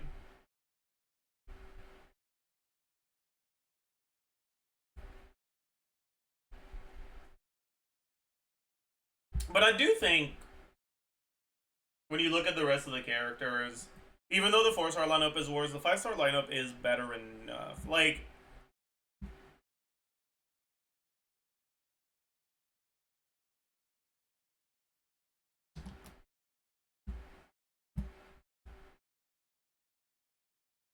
let's put the standard 5 stars and the, I missed one. Which one did I miss? G. And the Inazuma 5 stars together. That's not Inazuma. G.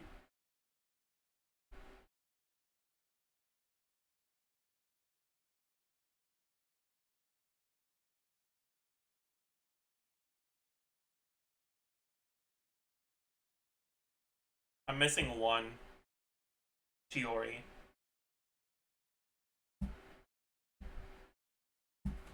Wait, yeah.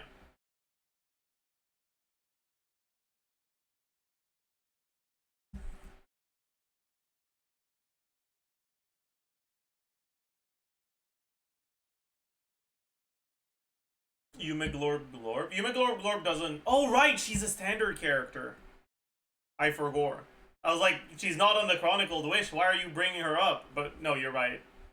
You're right. She is a standard character. I forgot she. Yeah. Okay. My bad. Anyways,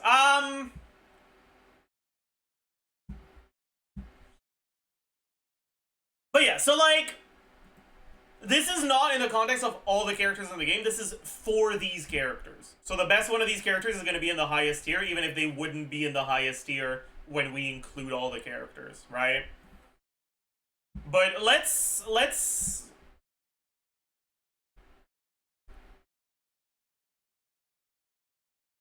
tier list this, just so we can get an idea for how much better than the current, or than the standard banner 50-50 losses, the Chronicled Wish 50-50 losses are.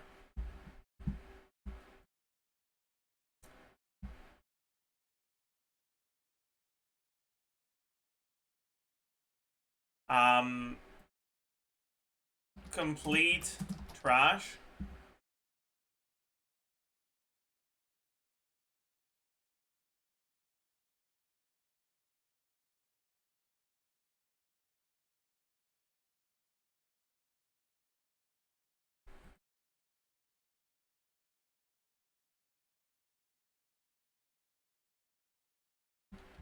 Bad but usable.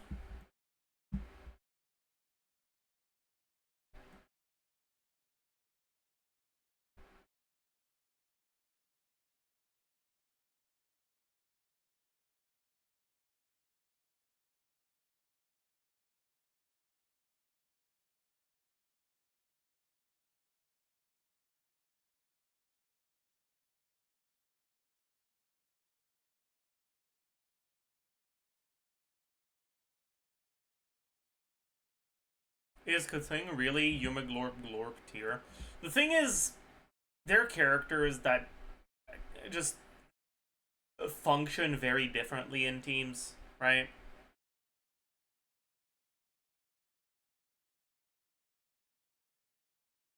Kathing does more for her teams than Yumeglorb does, but Yumeglorb is a more versatile character. At worst, she can still be VV and TTDS for people that don't have sucrose yet. Like, she's...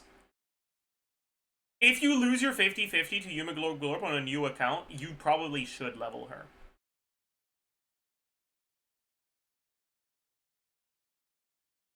Kutsing? I don't think so. But Kutsing is an overall better character, that's true.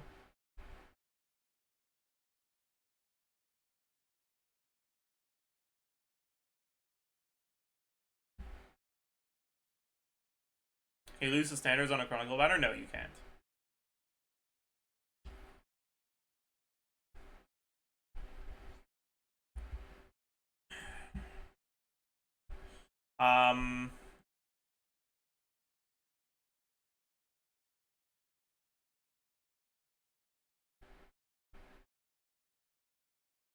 Mediocre.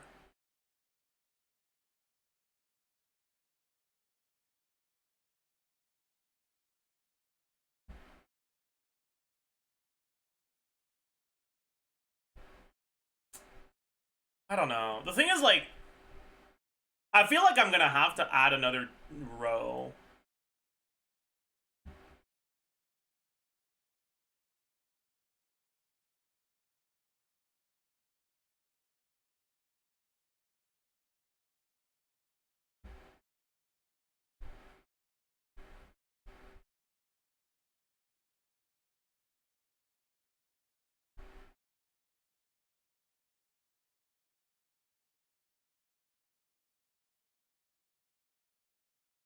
Like, Diluc. Or maybe Diluc just goes here, man. I don't know. The thing with Diluc is that he's pretty much worthless if you don't have Bennett at C6 and Xianyun and either Farina or Seedlali. I guess you can make it work with Rosaria. As long as you have the first two. Diluc does 500k plunges, though. I mean, not a reasonable Diluc. Maybe fucking C2 Xianyun, Z2 Seedlali, R5 Red Horn. Well, actually, Red Horn Refines don't do anything. But the Red Horn Diluc does. But, like,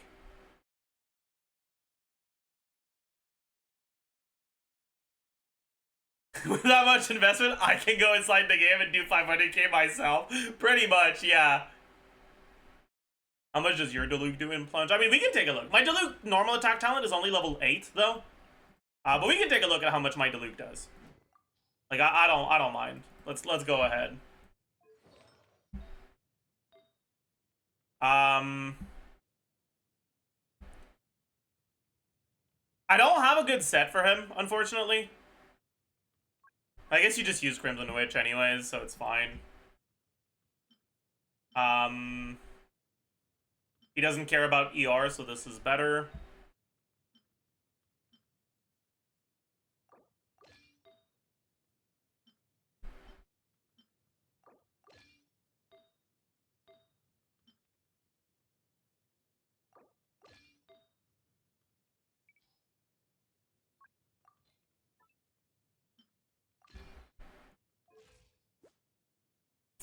Little overcapped.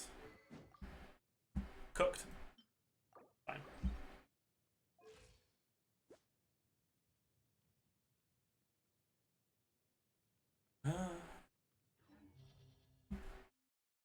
But I can't do it against Tulpa. Also cooked.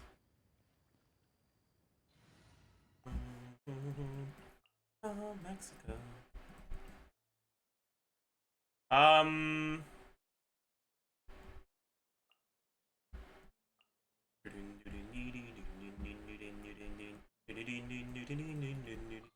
Screenshots are going to be higher with Seedlali. Let's go Omega optimistic on these things. Triple attack Xianyun on Oathsworn. 180 ADR will not be enough, but that's okay, because we only do one rotation.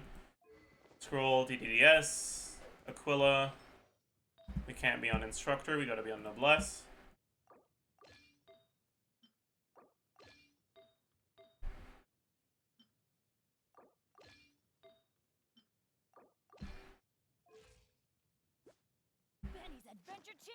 You can cast one Diluc E before plunging with Seat Lolly, but you lose a melt if you do that. Because you can get a if you do your swaps, if you do your stuff fast enough on low ping, you can get a melt before the second app from off-field Seat Lolly. If you're on a higher ping, you can't get it, so maybe using the skill is worth it. But otherwise, yeah.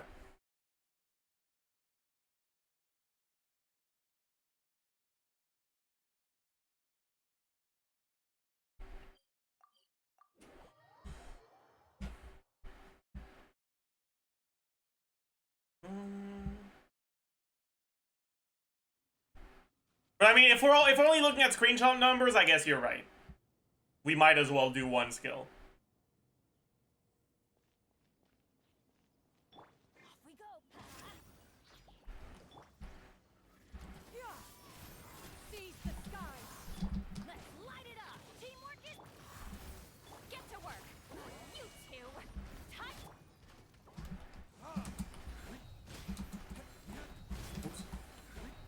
So we're hitting 277k before the VV runs out with talent level 8 normal.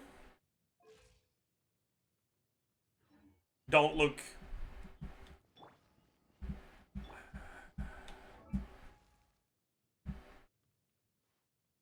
I guess the HP particles from Aeon Blight Drake made the ER look almost reasonable. Fog. How's the Seat Lolly energy? Also fine. Damn, fog.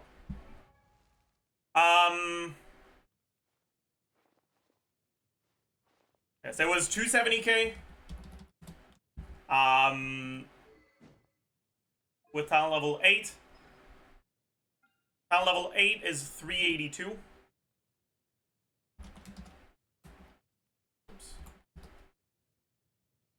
And then you get 200 from Xianyun. Xianyun's attack with Noblesse will be 375 plus 20% of 900. Diluc's attack with all the buffs is going to be 1824 plus 1202 plus 900 times TTDS and Noblesse.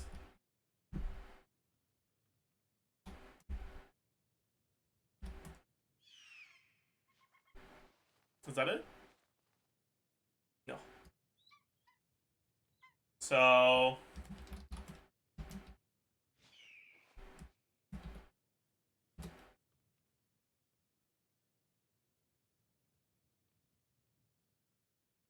wait, no.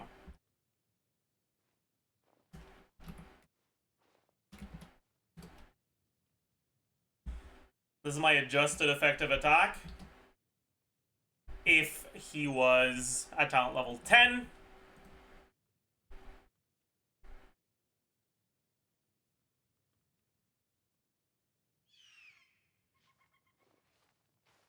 The plunge would be 442 instead. Which means that I would be hitting around 300k. Meltflower passive. Oh yeah, there's that. You're right. How much is it? 24%. It won't change that much, but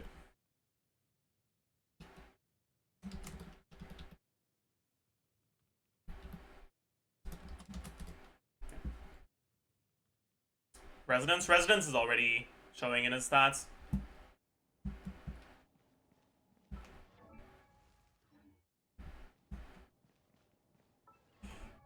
But yeah, and this is on a, like, really good build, actually. Like, I don't have that many characters that have really good builds, but my gumming build is really good, and this is the same as the gumming build, right? And I'll just divide by level 8 motion value and then multiply by level 10, because Xianyun motion value doesn't get affected by the Luke talent levels. So it doesn't work exactly like that. But yeah, this is nowhere near 500k. Plus, that's on like 80% crit rate. So in practice, the average hit is a lot less than this. It's like 250k. Crimson is not a good set for him now. What is a good set for him?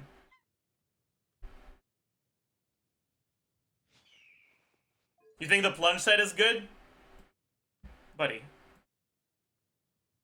It might be like 1% better or some shit.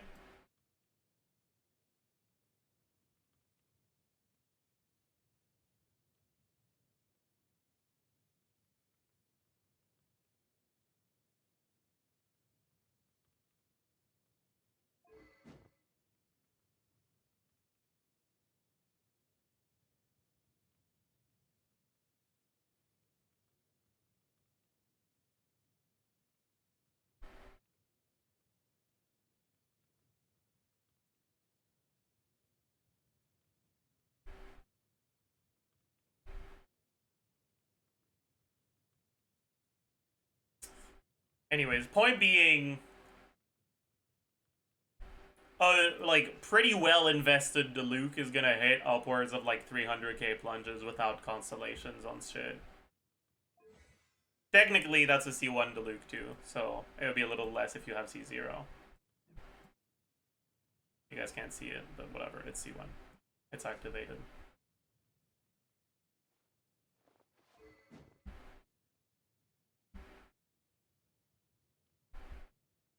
If he actually was able to do 500Ks, then yeah, that'd be pretty different, actually.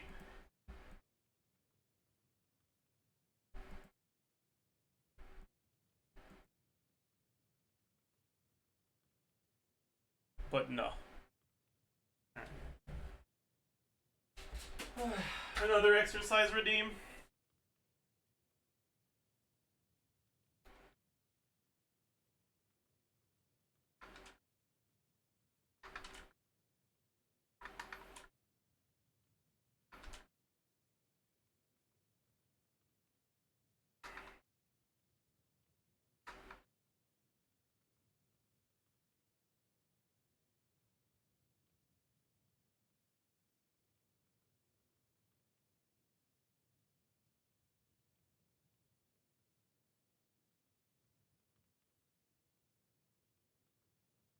Oh.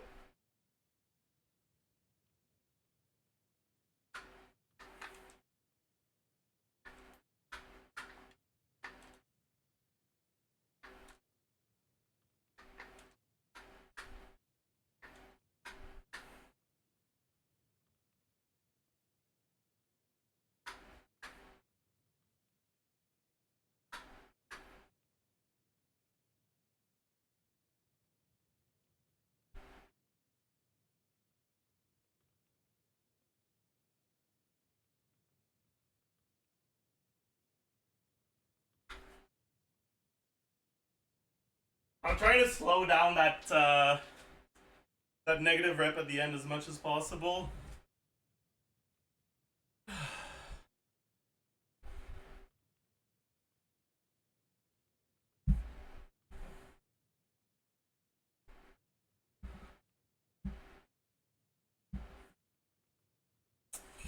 It's your highest crit hit? I think it's like 1.8 mil. No.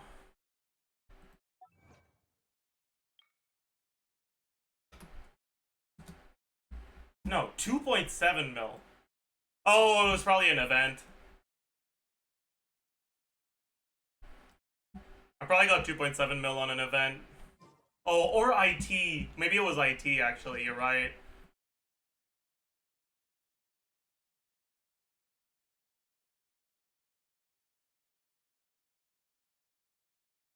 I don't know which one it was, but oh well. It was from 2020? No, it wasn't. The date that shows up on Purveyor of Punishment isn't the date you got your highest hit. It's the date you got the achievement.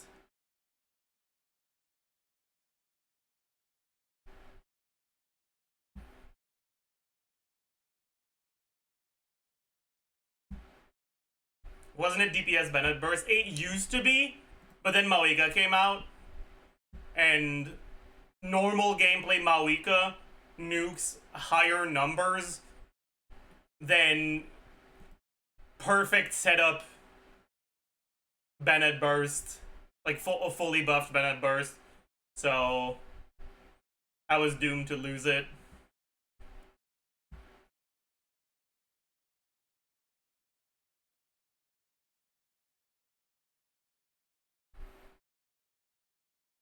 Tragic, yeah. Tragic indeed.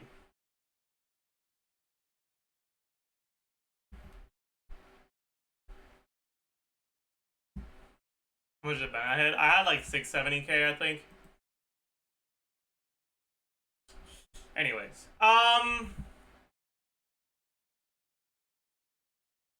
then there's gonna be like the characters that you're pretty happy to lose your 50-50 to, which I think is like Chiori for everyone. But then it's kind of like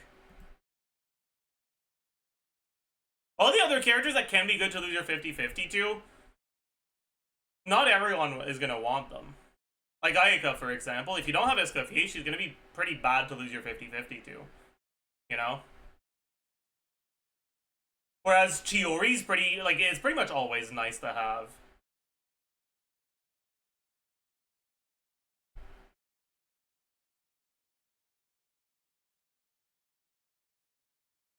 But, like, the main thing is, like, if you're going for Escoffier, for your Ayaka team, you already have Ayaka.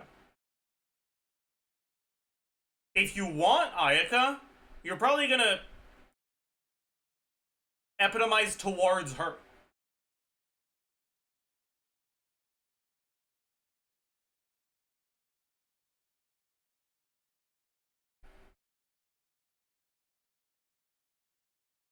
And so Ayaka as a character to lose your 50-50 to just isn't that good. Because in order for her to be good, you need to also get Escoffier.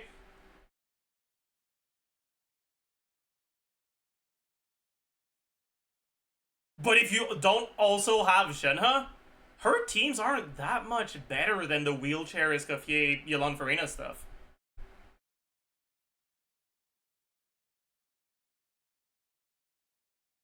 Like, Ayaka, once Escoffier is out, is the sort of character where you need multiple things on your account to make her work. And so,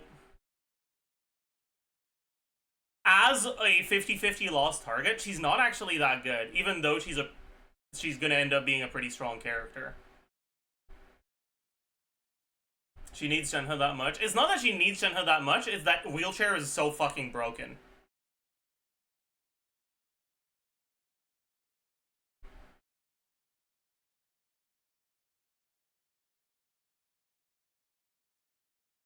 Anyways, I think Ayaka would be like here. And the sort of characters that are good to have, but not good to lose a 50-50 to.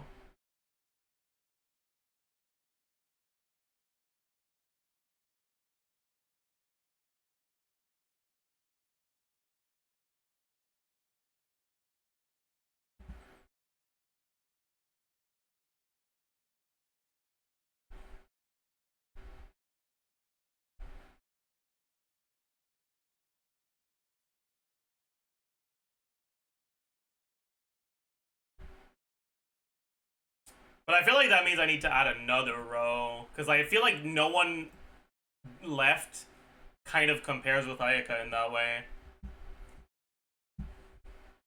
And then for what's left, it would be the characters where, like, you're kind of happy to see them.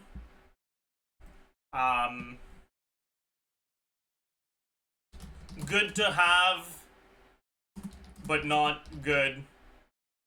Or not, but not all that strong.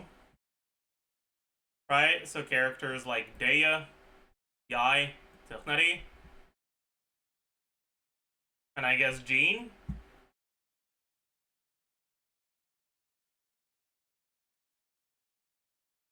Maybe Kokomi too?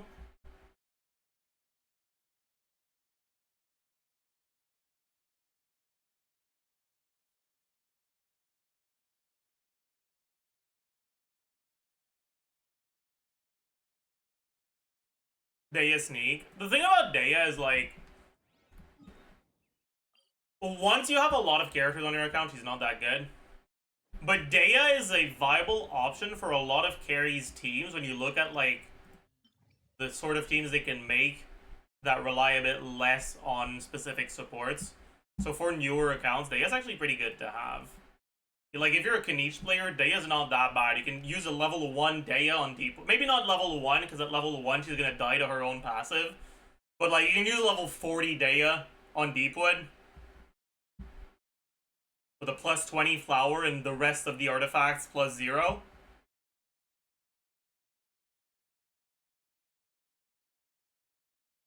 And she functions as a pretty decent defensive utility option for your Kaniche teams.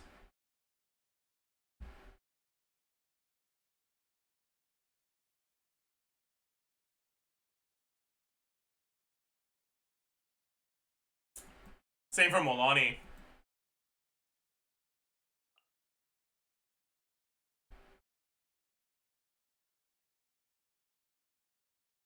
ROMC also doesn't have a circle and gives a buff.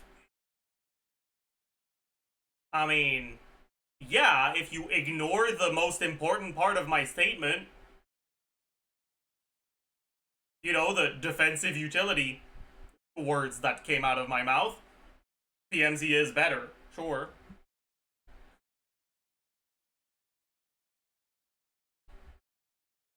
Good point. Anyways.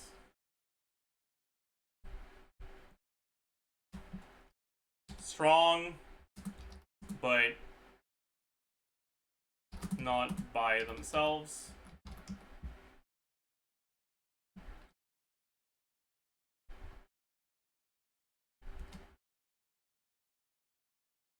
Versatile and good to have. Kaza.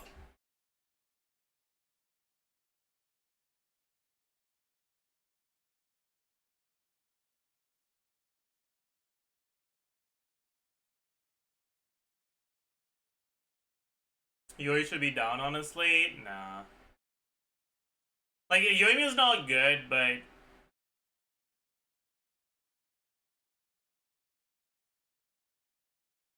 she is functional.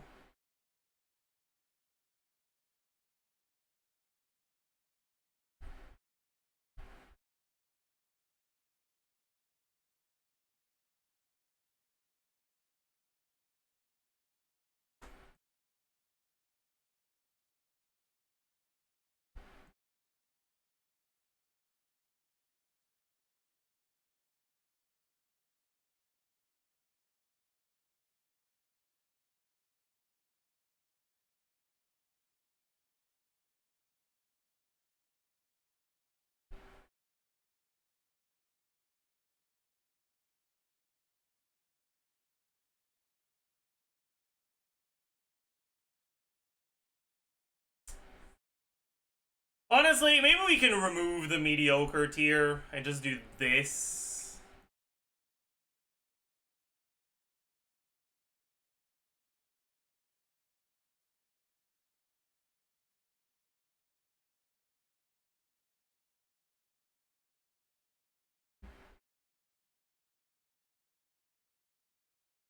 And this is probably fine.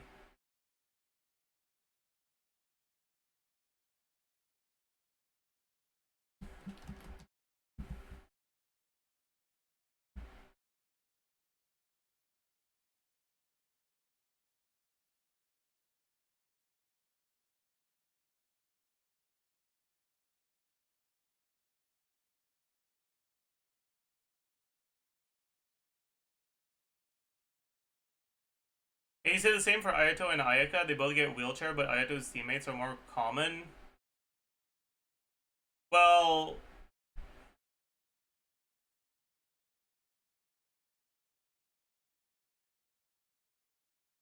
that's kind of like saying, can't you say the same about like Hu Tao and Ito? The best team for both is Shilon and Yelan for Reina, but like there's a noticeable difference in damage, and that, as it turns out, kind of fucking matters.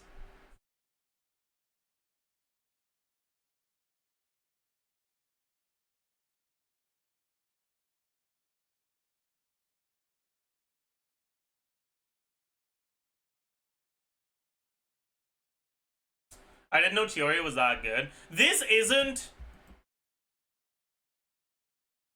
a look at how powerful they are, right? I think, without a doubt, once Escaffier comes out, Ayaka's much more powerful than Chiori. This is a look at how good it is for them to be available in the pool of characters to lose your 50-50 to. When you lose your 50-50 to a character, it's because you went on banner where they were not the rate up character, right? Inherently, it almost entirely removes any aspect related to like playing characters because you like them. Because if you do like them and you want to play them because you like them, you're going to pull for them, not for someone else, and lose your 50-50 to them, you know?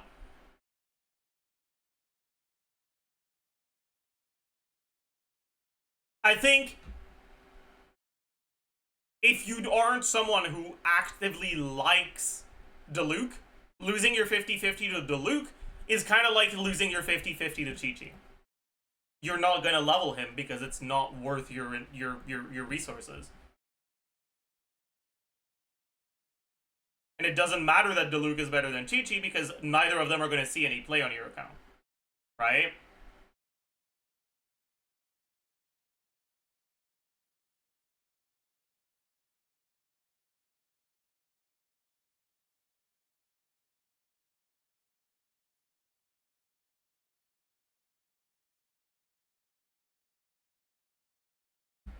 Characters like Chiori that aren't that powerful, but that work pretty much everywhere, are really good to lose 50-50s to, because especially on newer accounts that don't have that many options, getting a Chiori helps fill out your second team so much more easily than getting a character like Ayaka. Like, congrats, you got Ayaka. You're not gonna play her anyways, because you have two carries that you actively pulled for, and you didn't get Escoffier. You know?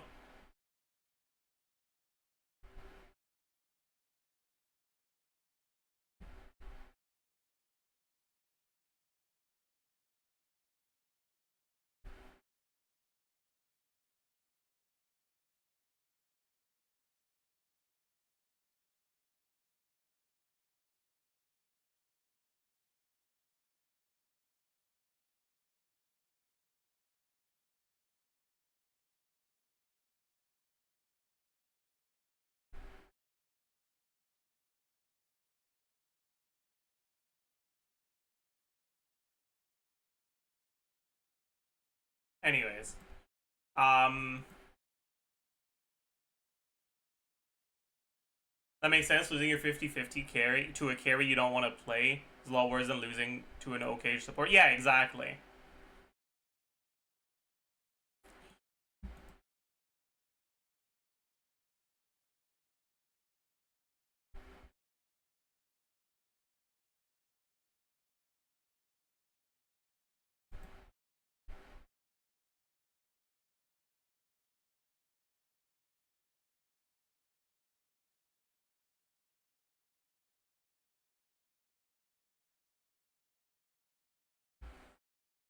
But yeah, so when you look at it this way, right?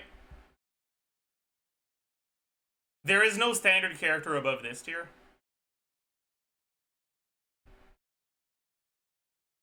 So it's very, very clear that pretty much no matter who you go for, the 50-50 pool loss is better than the default one.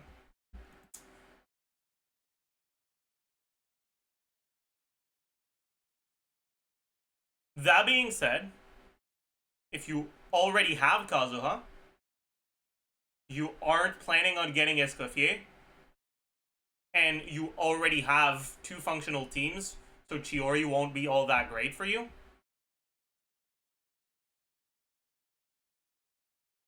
That might change.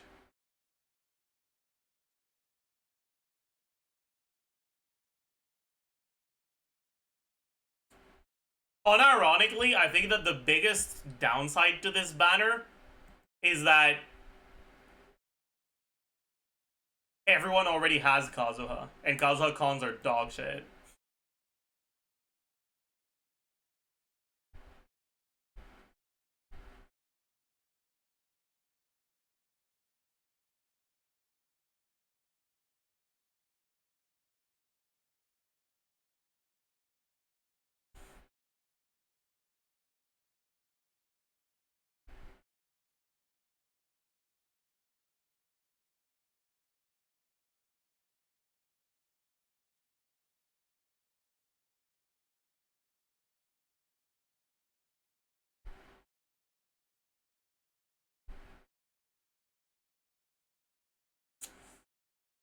But yeah, and for people who don't have him,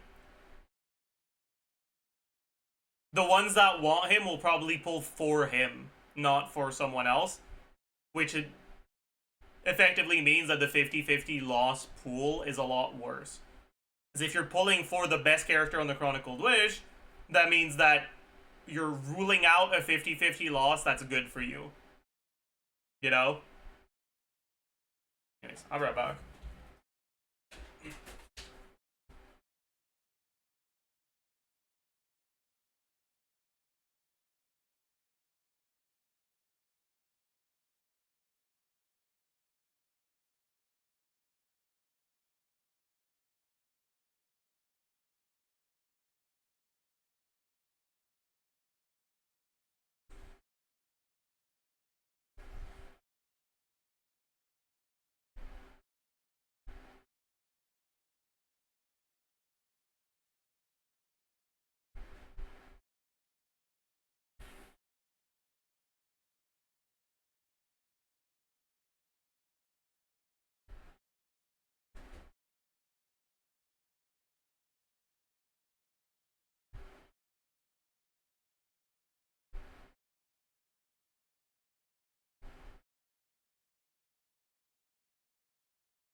I'm back.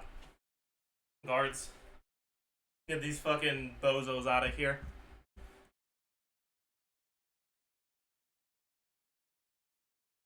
Alright. Is it time to record, chat? I think it is. Oh shit. Thank you for the raid, Aggro. Welcome, raiders. We're about to record a video on the Chronicled Wish.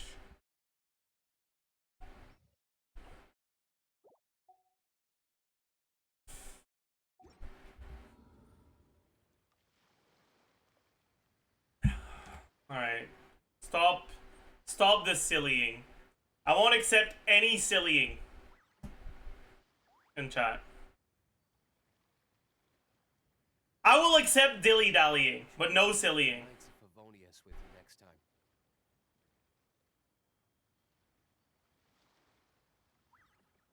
Alright. Man, those emotes are so good.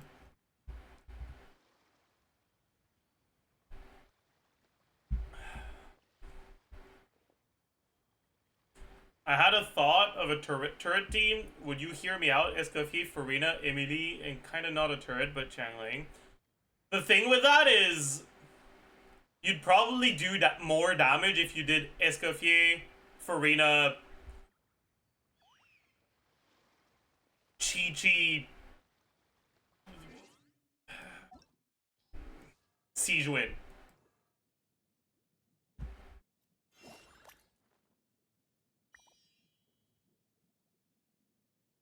Like, Escoffier Farina with the shred from Escoffier probably out-damages Escoffier Farina Emily Shangling.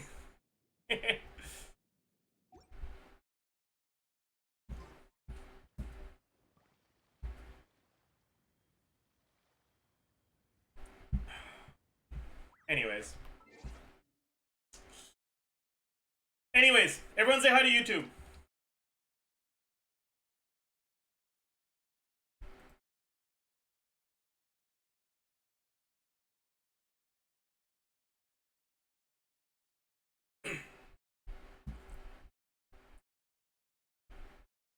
Hello, beautiful people, and welcome. Hi, to a video talking about the Chronicled Wish banner for Inazuma. This is the third instance of Chronicled Wish we're getting, and honestly, things are very different this time around. For the Mondstadt and the Liyue Chronicled Wish, honestly, the characters that were available were pretty not great. There were multiple characters that were just outright kind of bad. Let me pull up the Chronicled Wish history. So, the Mondstadt Chronicled Wish had Ella, Mona, Albedo, Klee, Diluc, Jean. Realistically, none of these characters was that great. Maybe you could argue Klee is fine. But, yeah. And on top of that, losing your 50-50 to one of these other characters, not that great because they're not particularly versatile, and unless you really like them, you probably won't actually use them on your team. Albedo's versatile, but he's kind of just weak. Then we had the Liyue one, which was better, sure, but still not that great. Baiju and Ganyu, and I guess to some extent Shenhe as well, kind of, are characters that were like okay to lose a 50-50 to, because they could have seen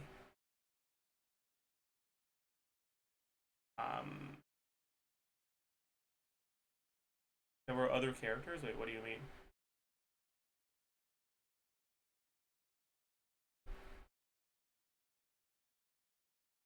Whatever.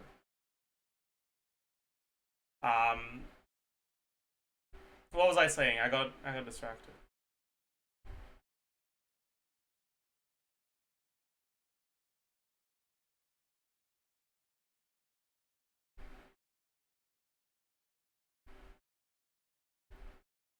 Yeah.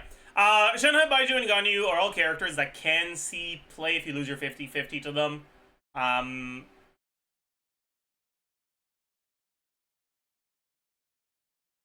But a lot of accounts won't end up using them. And on top of that, just in terms of, like, meta, realistically, none of these characters, at least at the time, were all that worth a consideration.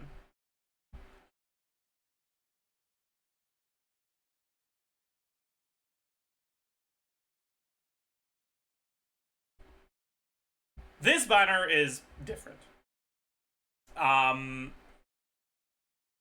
For multiple reasons. One, even the worst character you can end up getting on this banner is honestly usable. When you look at the worst character on the Mondstadt Chronicled Wish, right? You lose your 50-50 to, like, Diluc or Ella, even Albedo. Like, Mona. I mean, Mona at least is a support, so, like, it's not as bad. But, like, trying to make these, like, Diluc and like, trying to make these carries work unless you already have everything else they need. In Diluc's case, like, Bennett C6 and Xianyan. In Ella's case, someone else on the team to do the damage for her.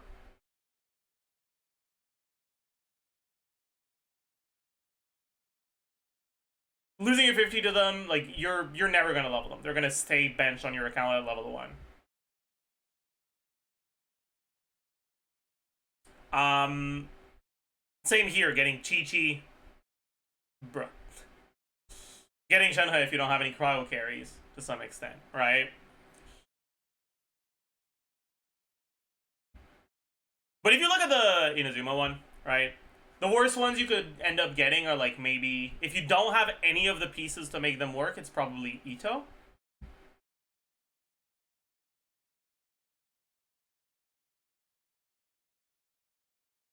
But trying to make Ito function without all the pieces to make him work versus trying to make Diluc function without all the pieces to make him work is gonna be a lot easier, honestly.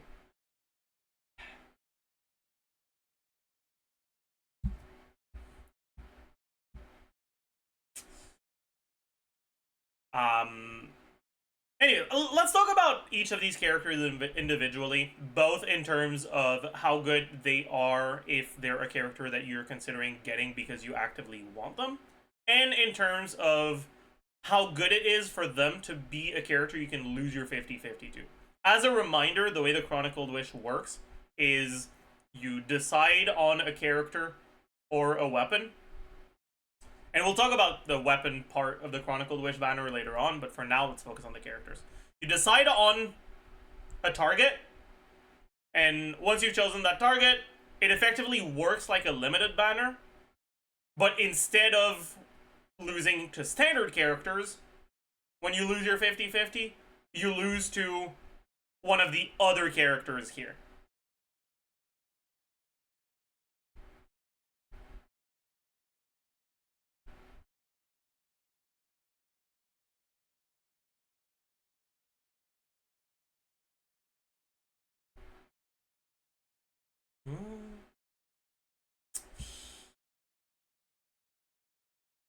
Also, unlike limited banners, guarantees from 50-50s don't carry over. Which means if you lose your 50-50 but you don't have enough wishes to go all the way to get another 5-star from the Chronicled Wish,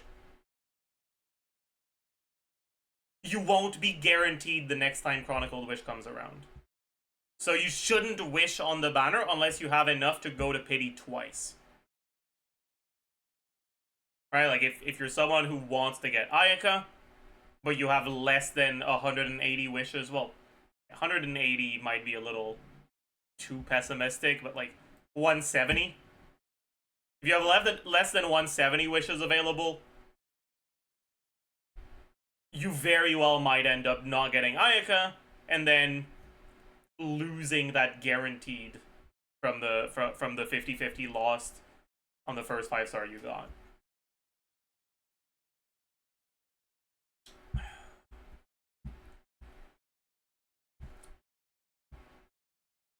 Anyways, and the other difference with the limited banner is the way that the 4-stars work.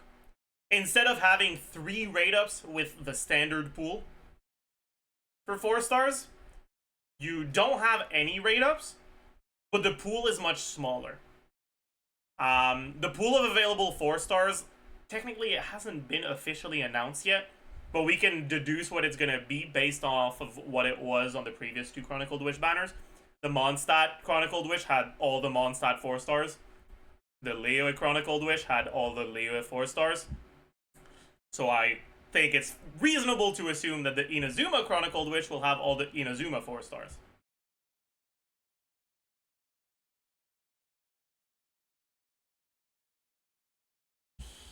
Ignore Ifa.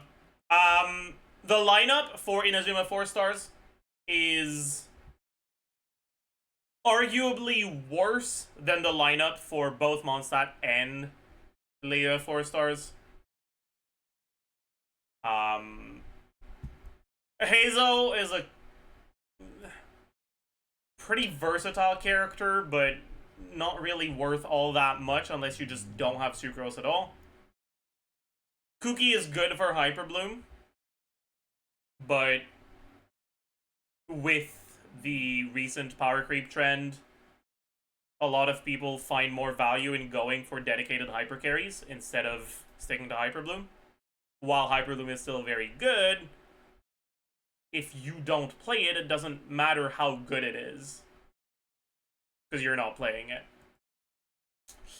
Goro's kind of... Toma is a pretty good shielder, but even in the teams where he's pretty good, he's not that much better than your other alternatives. Right, Toma's usable with like Wanderer, with like, I mean, I guess Shao to some extent, but like with like Kanich, Mwalani, I suppose, Risley, but he's not really important to any of them. Chlorine too, yeah.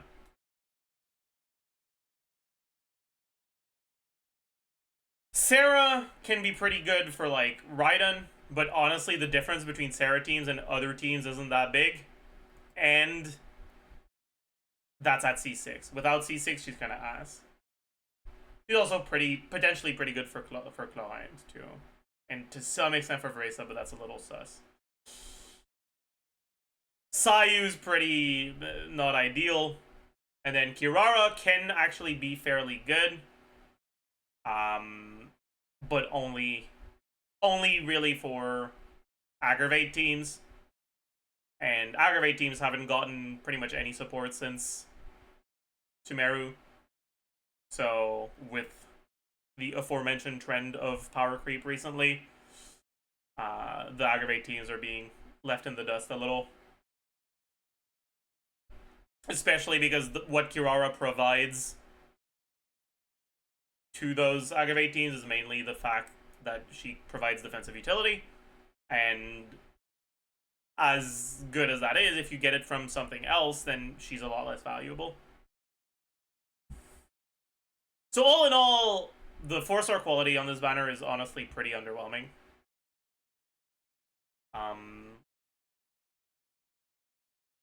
And then when it comes to the weapons that you can get, because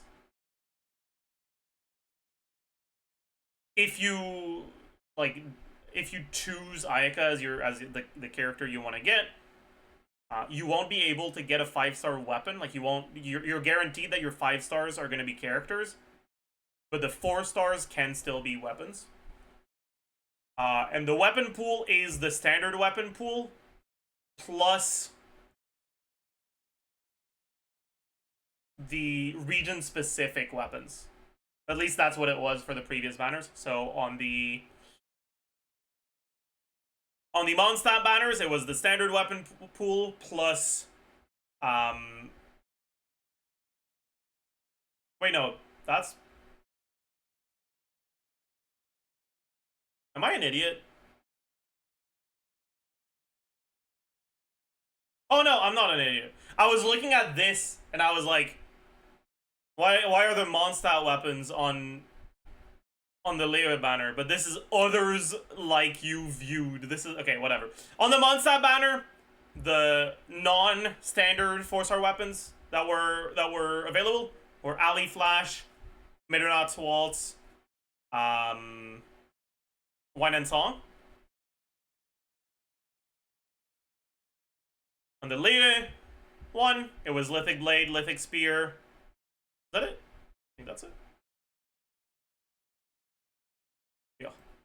Also, I feel like I missed one here. Ali Hunter. Yeah, I missed Ali Hunter. Right. Anyways, based off of that, we can assume that the 4-star weapons, the non-standard 4-star weapons that are gonna be available here are going to be Wavebreaker's Fin, Akumaru, and Moon's Moon. All 3 of which are weapons that can see some play, but honestly, barely. Wavebreaker's Fin can be good, but because the catch exists, unless it's a high refine, it's worse than your free-to-play option, so it's kind of worthless. Akumaru can be good on like Beto, but pretty much only on Beto because burst focused Claymore characters are kind of, you know. And then, well, I guess on Maoika too, but Maoika doesn't have an energy call, so the Akumaru stuff is lower. Whatever, don't bother. And then,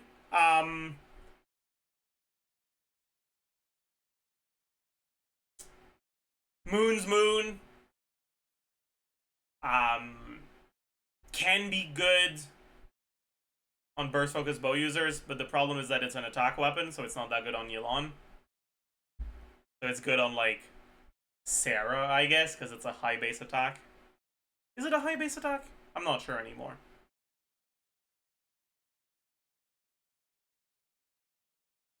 Yeah, it is. It is a high base attack.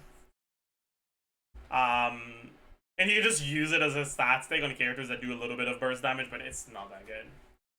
So the 4-star weapons are whatever. Like they're fine, but they're not outstanding. And like I said, the 4-star characters are worse. You don't have the outliers in power like you do in Mondstadt with like Sucrose, Fischl, Bennett, or in Leia with Xingqiu, Changling, Gami Asterisk, and if we got another Leia banner again, Lanyan.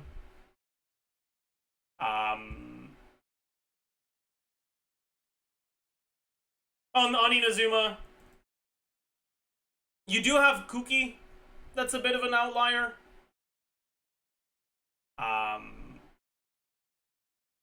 But that's pretty much it.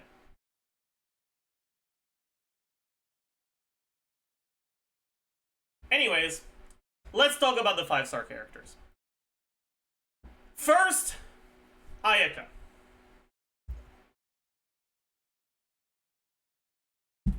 Ayaka is about to be a good character. Currently, Ayaka's teams are fucking...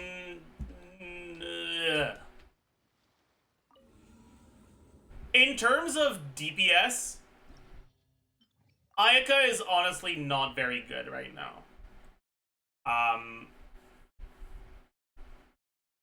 If you look at the output of Ayaka teams, it's like half of a Maoika team, basically.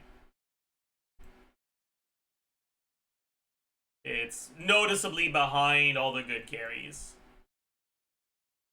Which isn't inherently a bad thing, because freeze is a very powerful effect. The problem is that Hoyo doesn't want freeze to feel good for some fucking reason, so they never give us actual freezable enemies in Abyss.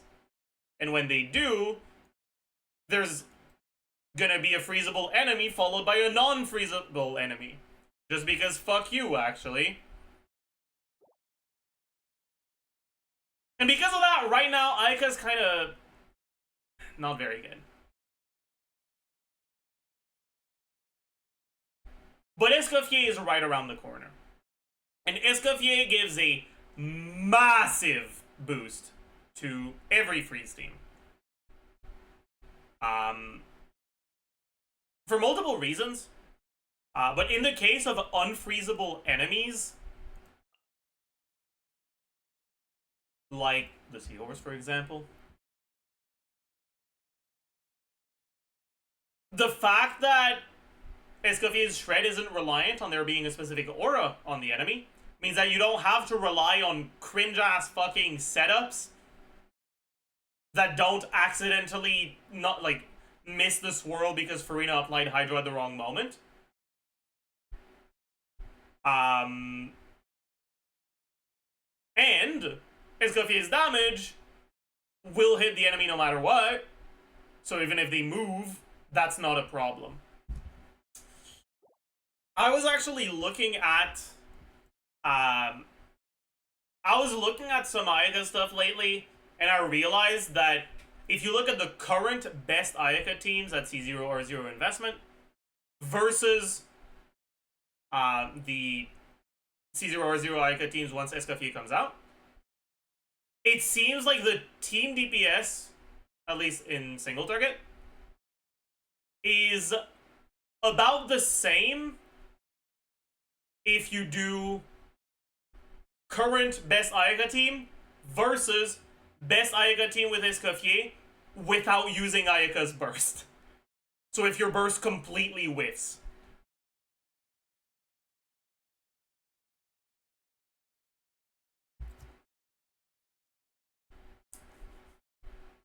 If the burst doesn't whiff, the teams are getting like almost 50% stronger. It's a massive upgrade to Ayaka.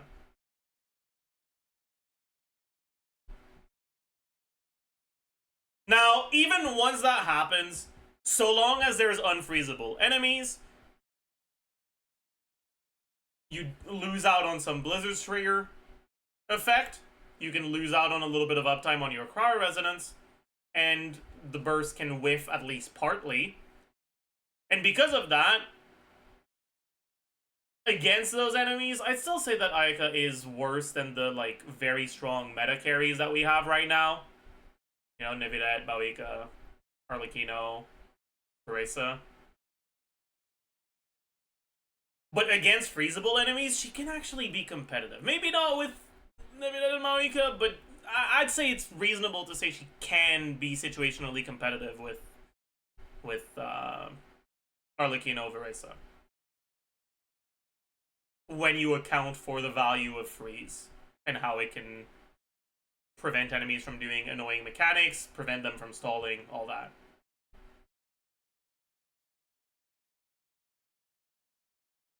Good example is way up bullshit, right? You can freeze the way up and kill it before it shields up.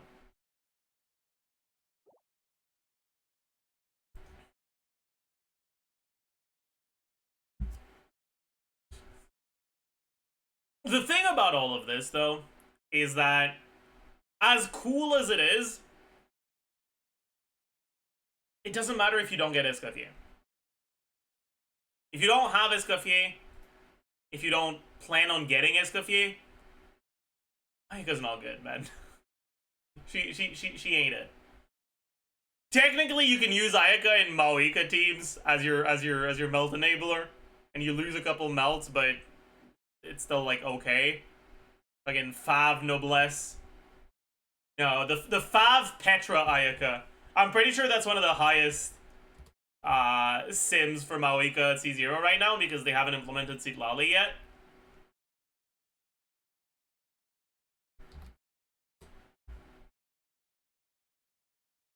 When you look at C0 Maoika stuff, the highest one is Kea, then Rosaria, and Farina, then Ayaka. Yeah, the Petra Fav Ayaka.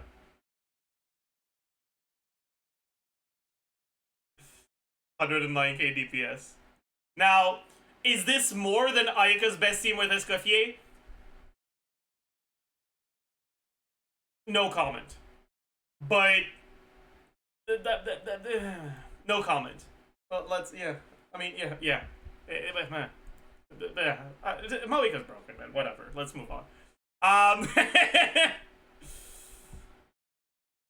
It's not actually a real team because enemies will get staggered by the burst if they're not bosses. And even if they are bosses, you might fucking whiff. Anyways.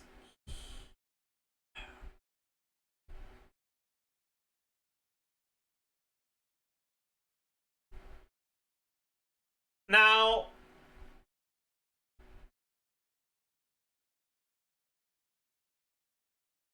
I'd say that the main conclusion to draw from this is that if you like Ayaka, you started playing after her last banner, she's one of the characters that you were considering on getting, and you have enough to get both her and Escoffier.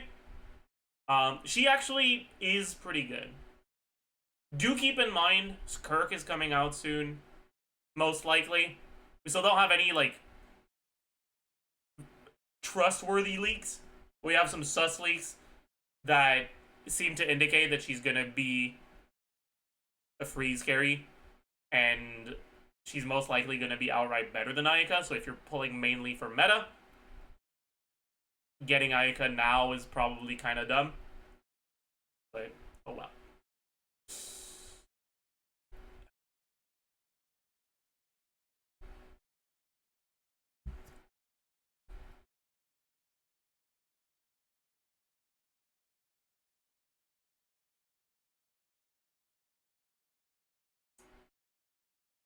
Anyways, the conclusion to draw for Ayaka, in my eyes, is that she is a character that isn't all that great to lose a 50-50 to, because unless you're also getting Escoffier, she won't really see much play on your account.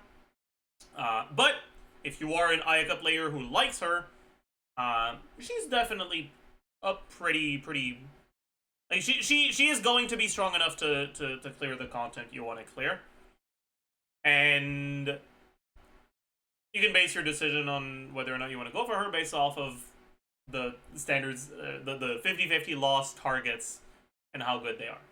Anyways, the last thing I want to talk about for Ayaka is constellations, right? I usually don't focus that much on constellations, but when it comes to Chronicled Wish, I think most people who pull on the Chronicled Wish, outside of people who are going to end up pulling for Kazuha, will do so because they like that specific character quite a bit. And so there's probably going to be more people than usual that actually pull for cons. Here's the thing about Ayaka cons.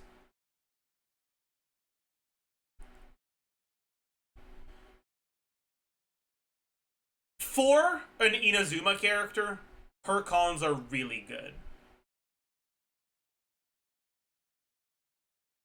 But compared to more recent characters, they're not. Her C2 is pretty good, her C3 is pretty good, her C4 is pretty good, C1, 5, and 6 are kind of ass. But if you're planning on investing a bunch of Primogems into Ayaka, warning number 1, keep enough to get Escoffier.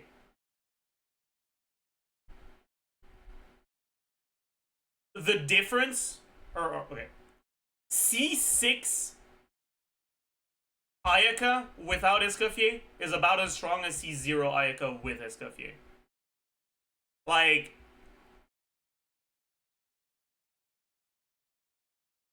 this Escoffier character is not fair, okay? If you're planning on going for vertical Primogem investment on Ayaka, make sure you get the fucking Escoffier.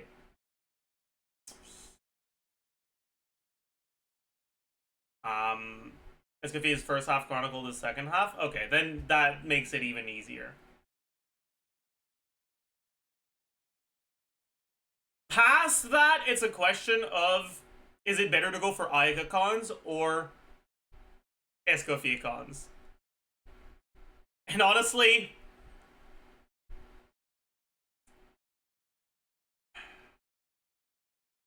I'm sorry, but you're better off going for Escoffier cons.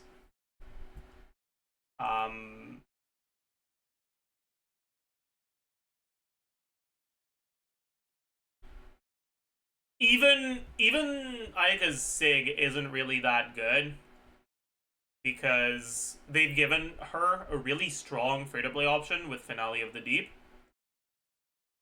and the increase you get from Mistsplitter is smaller than the increase you get from Symphonist of Sense, which is Escoffier's signature.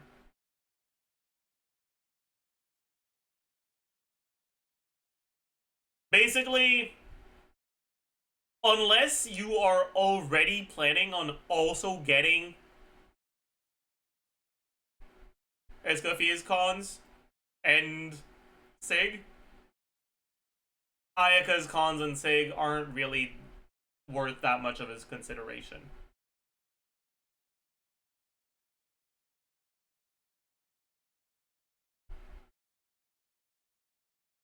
In other words, going for cons on Ayaka is kind of a Leviathan-only thing, because you'll see better results from going on cons on supports for the team, rather than cons directly on her. Plus, those cons will also make Skirk stronger if you end up getting Skirk too.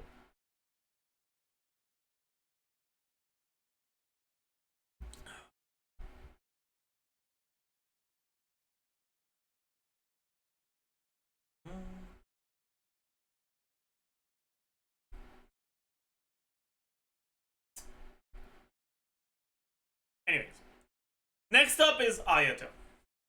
Ayato's kind of an interesting one because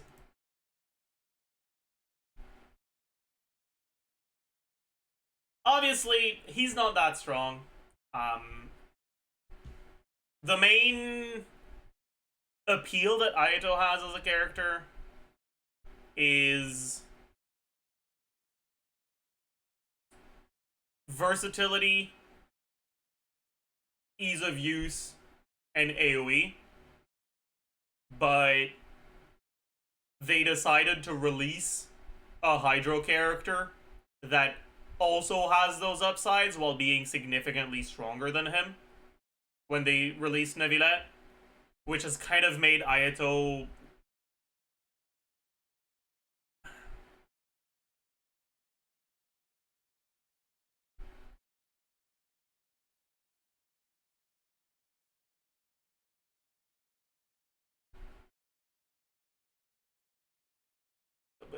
not all that appealing. Yeah, yeah, not ideal. Let's just put it that way.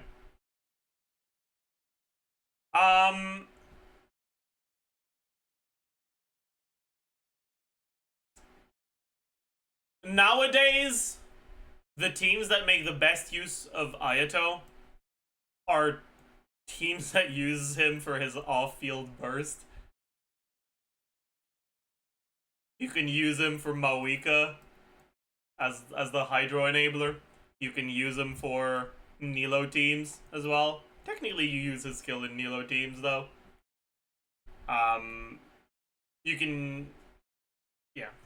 Other than that, some people use him in Hyper Bloom. But all in all, he's just pretty... yeah. Pretty whatever.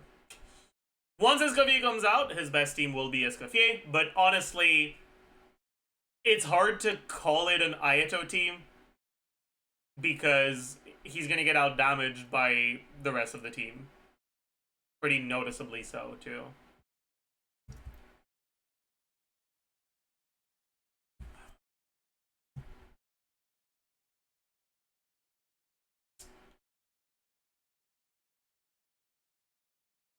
Overall, on a new-ish account, Ayato can be okay. Because you can do Ayato, Kuki, DMC, and have a functional 3-unit core. But it won't be ideal.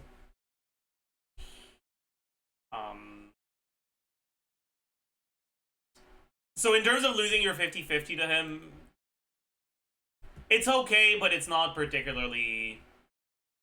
it's not a particularly happy event. If you actively want him, though, I'd say... I'm sorry to hear that.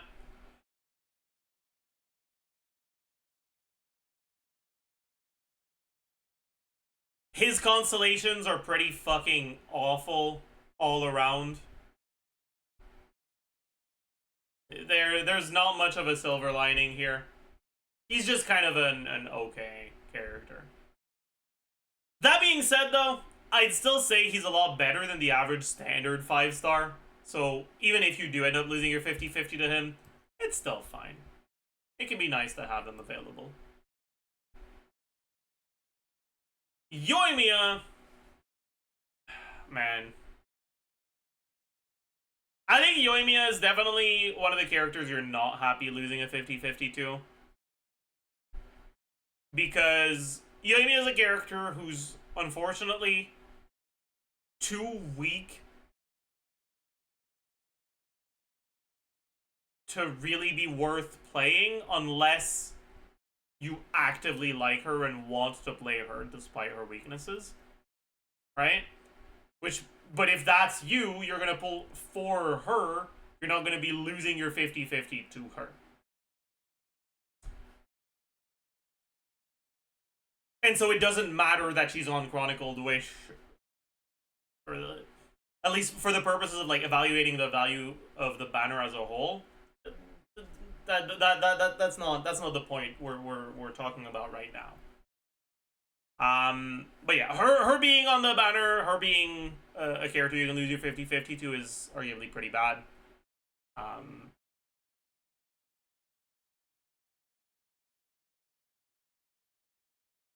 Yeah. And then her constellations are also pretty awful. So if you already have her, losing your 50-50 to her won't really make her any better. Next, Chiori.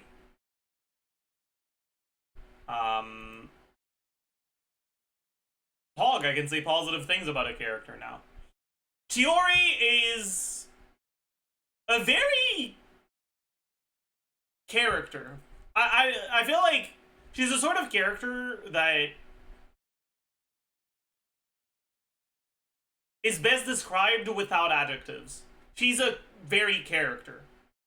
She's certainly a character of all time.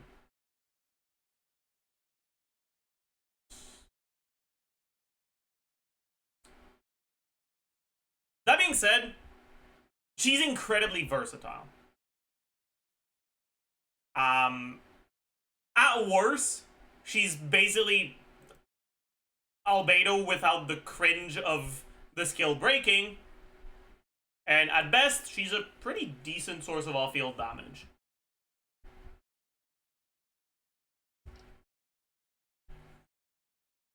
On a newer account, losing a 50-50 to Chiori is really good. Because you can use Chiori plus, like, Kachina as a, like, 2-unit... I don't have Chiori, so I'll be using Albedo as a placeholder. As, like, a 2-unit...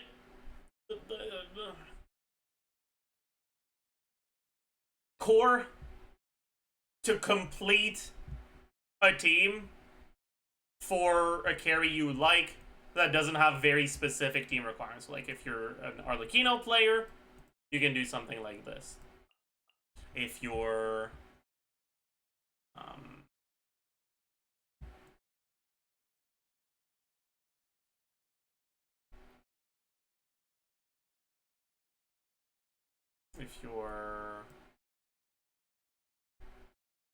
I mean, fuck, if you're a Uemia player, you can do the same, right? With Uemia Bennett. If you're a Sino player, you can do something like this if you want.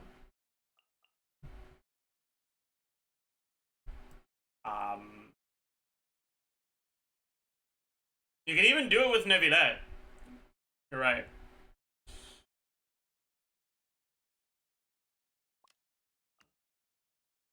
Do it with Risley, yeah. And because of Chiori's ability to just have an okay-ish amount of personal damage that's easy to get out, having her available to an account effectively means that, like, you're a bit less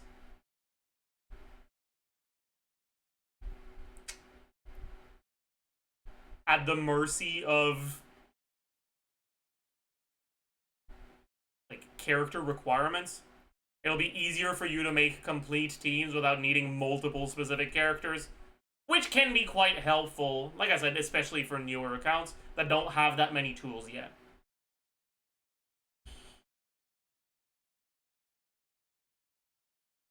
So all in all, Chiori's kind of nice to lose your 50-50 to. Compared to the standard characters, he's a lot better to lose your 50-50 to. On top of that, if you already have Chiori, because her cons are really good compared to other characters, it's still good to lose your 50-50 to her. Obviously, in a perfect world, you don't lose your 50-50 at all, but losing your 50-50 is something that can happen. So at least when the pool is better, that's nice. Her C1 doesn't really do anything in teams that already have the second dull from a dual construct, but in Navia teams, or if you're using her as a flex slot with Shilonen, increases her damage by a solid, like, 30-40%? No, it's more than that. It's like 60%, right?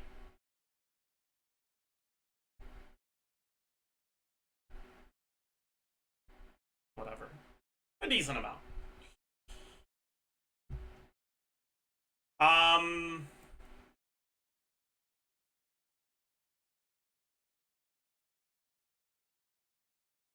Yeah. The C2 gives her a bunch more damage. C3 talent levels. C4. What's the C4 again? Is even more damage. C5 is pretty ass, and then C6 is actually pretty powerful.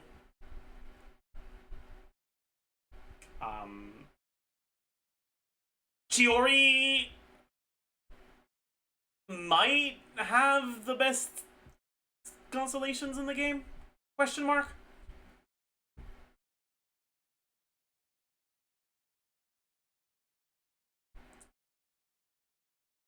C6 Chiori is weaker than like C6 Mualani,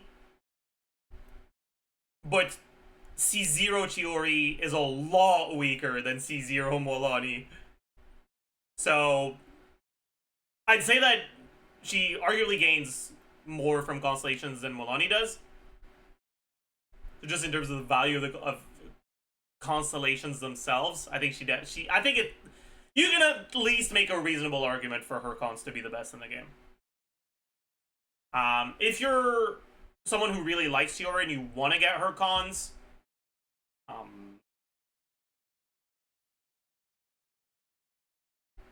then obviously you can consider it. And the rest of the lineup is better than the standard stuff. So it's yeah.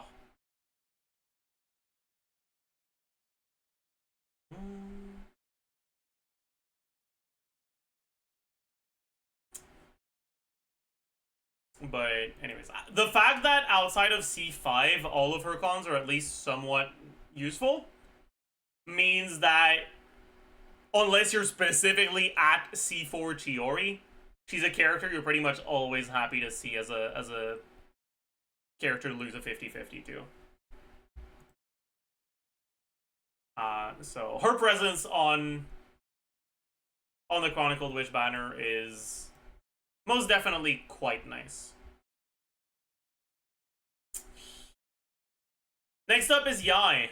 Boy, oh boy. Man, this Yai character fucking sucks, dude. Okay, I'm being too harsh. Yai is a character who honestly doesn't see much play outside of people who actively go out of their way to play her because they like her. In terms of meta stuff, you mainly see Yai in Quicken teams that are more focused on spread, and in Overload teams.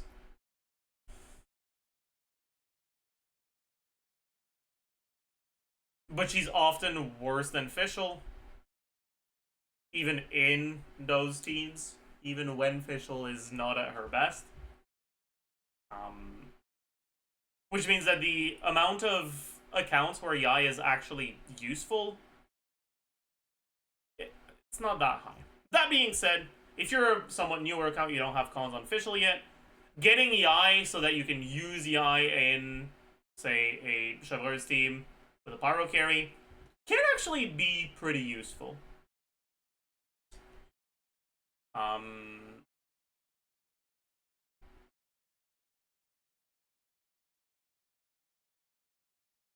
I'd say that she's not too bad to lose your 50-50 to.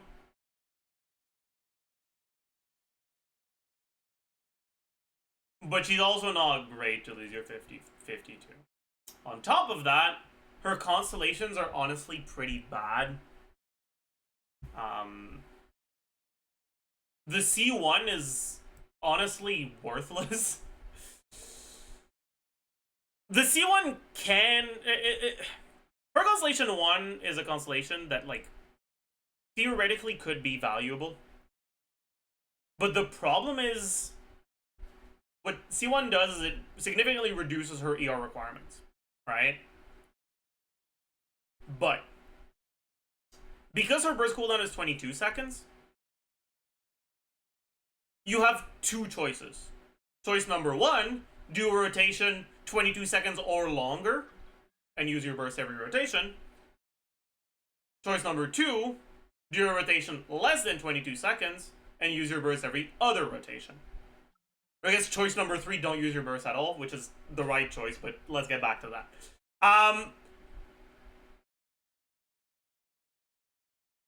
If you go for the first one, and you go for a rotation longer than 22 seconds, what sort of characters actually warrant doing rotations longer than 22 seconds? Pretty much only teams that focus on Fischl, which will have 25-second rotations, because that's the cooldown for Fischl's skill. The thing is, Fischl generates a fuck ton of energy, so in those teams, you don't need the C1 to burst every rotation. Okay, let's look at another situation. Let's look at teams where you burst every other rotation. Well, when you burst every other rotation, you've got 2 rotations worth of particles to generate, so you also don't need this to burst every rotation, or every other rotation. So like, the C1's kinda ass, man. It's just not doing anything for you. The only teams where you really consider using the burst every rotation are teams that generate enough energy that she doesn't need the C1 to be able to do it. I think it's also important to realize that Yai is a character that has a variable burst duration, in the sense that her burst isn't just the burst animation time, it also kills your totem. It relies on you having totems, so you need to have totems before, and it kills the totem, so you need to put the totems back after. That means that generally, the optimal way to play Yai is, if you are using your burst, put your totems down, swap out, do other things for a while, and as your totems are about to expire, back to Yai, use her burst, put the totems back.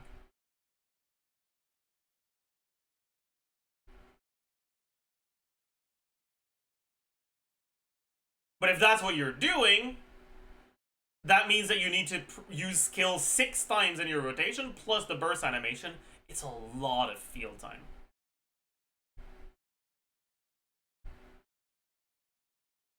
A lot of the teams that use Yai end up doing shorter rotations, where they just don't use Yai's burst at all.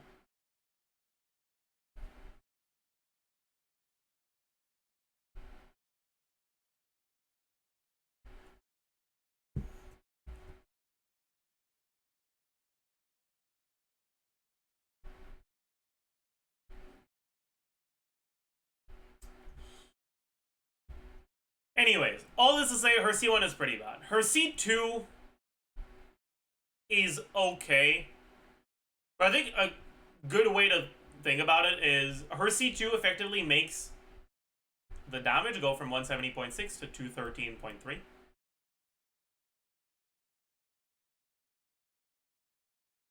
Which is technically a little bit better than 3 talent levels. But it's the equivalent of 4 talent levels, basically. It's ever so slightly better than C3, but not even that much. Then C4, 20% electro damage, kinda ugh. C5, well, we already talked about how bad the burst is, and all the constellations before help skill, but not burst, so C5 is pretty bad. And then C6 is nice for her skill. But honestly, Yai teams in general don't tend to have the damage all focused on Yai. It tends to be very split across all your characters. So going for a lot of constellations on a character like Yai just doesn't tend to be that good.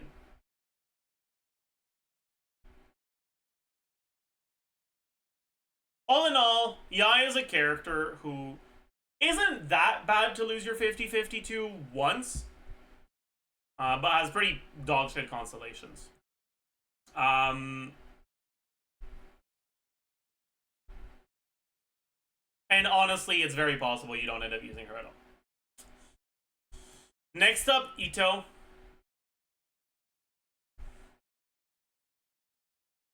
Ito is honestly really tragic. All the support Gio's gotten has been for the teams that don't scale on defense pretty much since Ito came out.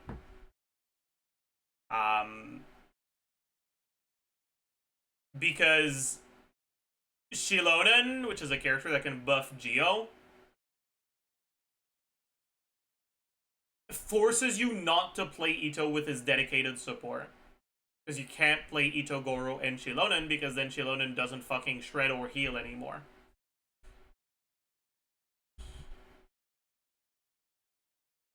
Even when he came out, Ito was pretty whatever. And with carry power creep, nowadays he's really underwhelming.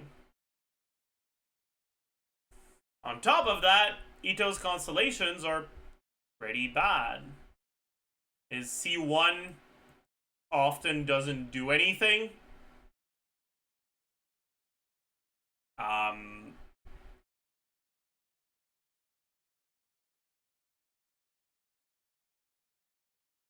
His C2 helps a little, I guess. It's a bit of energy. It's fine.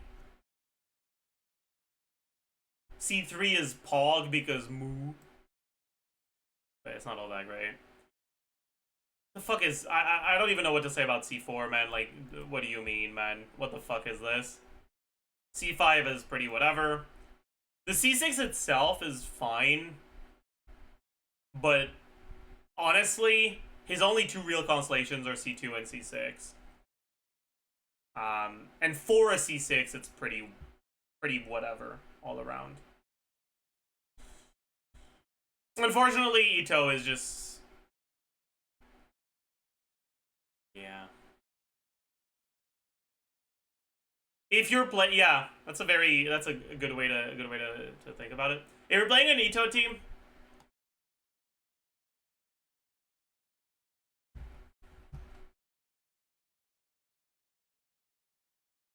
is there an Ito Chiori sim anywhere? Yo. That's a fucking plunge Ito, Jesus Christ.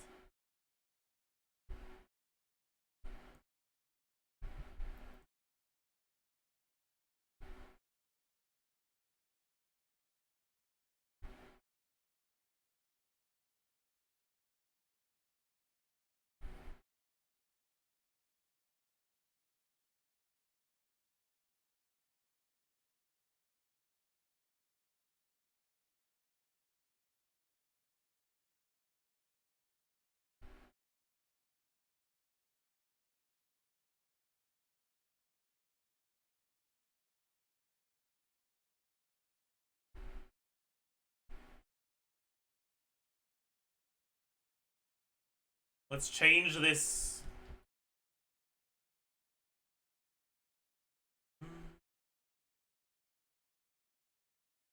Albedo for Chiori?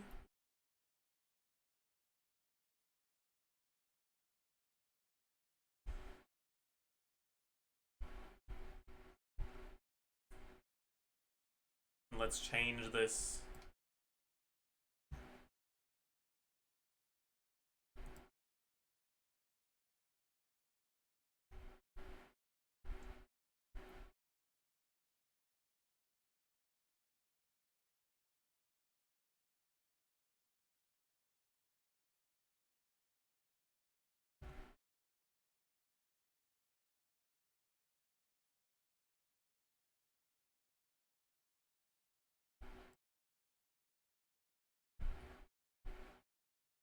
Gonna put her first.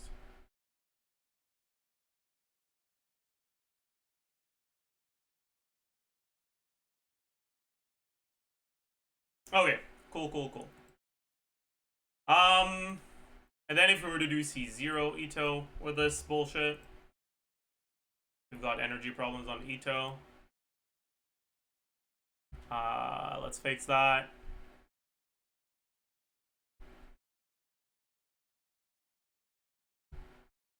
Whatever. Cool. So from C0 to C6, it goes from like 80 to 120k, 117k, whatever.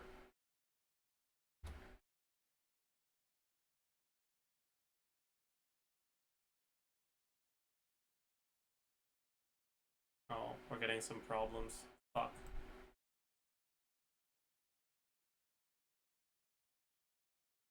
Oh man, I can't be bothered doing this actually. Never mind.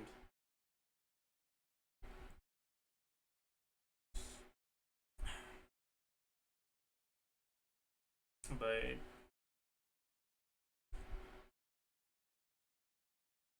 if you're someone who really likes Ito, he, much like Ayaka, scales better with obtaining constellations on the supports for him rather than on himself directly. And if you're not someone who really likes Ito, he's honestly one of the worst ones to lose your 50-50 to. You won't be using him. Next is Kokomi.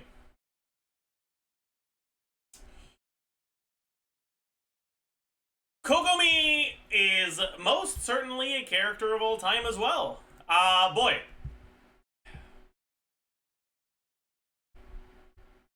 Honestly, Kokomi has gotten a lot worse with time.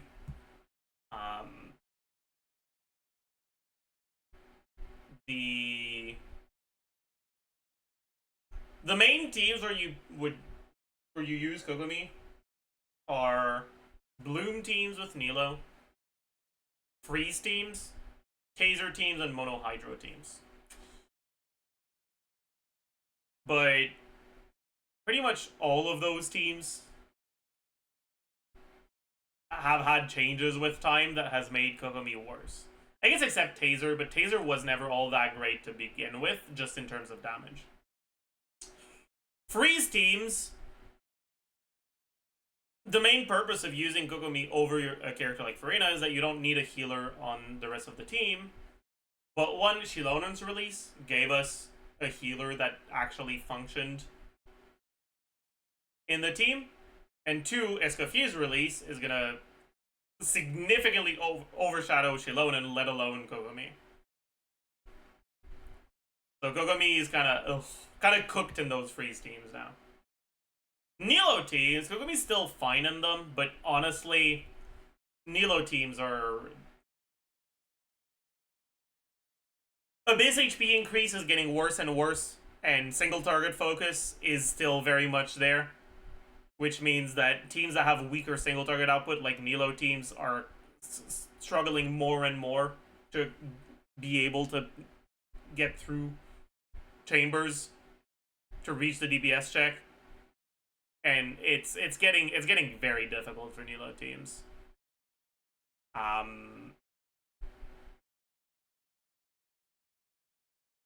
If you play them very well and you've got good investment on your characters, they are still able, even without constellations.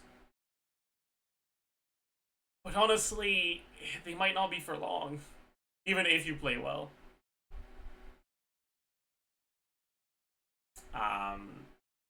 And then finally, Mono Hydro, which also got access to Shilonen, and, well, Escoffier is also really good instead of your Shredder in a quote-unquote Mono Hydro team.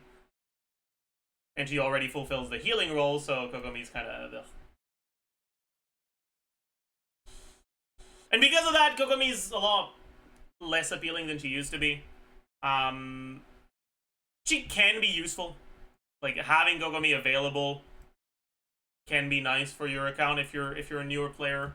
And she's better than the center characters, but she's still not all that valuable. And then her cons suck. Her cons are dog shit. Ugh.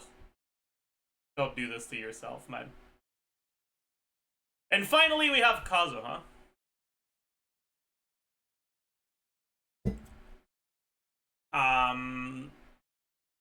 who is, I think, without a doubt, the best character on the Chronicled Wish. I think most people who go for the Chronicled Wish are going to do so because they started playing after the last Kazuha banner and they want to get Kazuha. Kazuha's an overall pretty good character, but with how many niche supports we're starting to see, and with a lot of them having either explicit or implicit requirements that nerf Kazuha synergy, there's less and less teams that actually want him. So explicit requirements like Escoffier, obviously, like Chevreuse, or implicit requirements like Citlali, who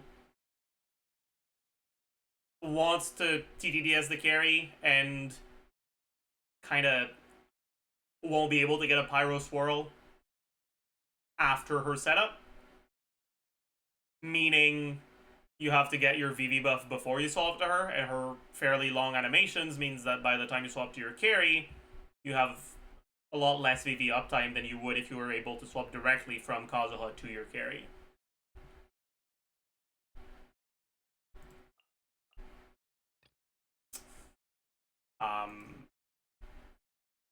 But yeah, nowadays Kazuha is used in Neuvillette teams.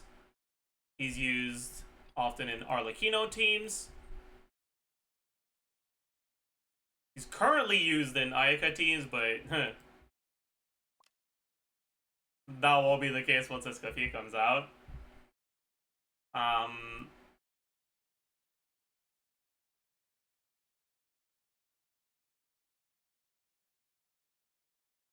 People use him in Mualani, but honestly, Mualani is one of the teams where Sucrose is noticeably better than Kazuha.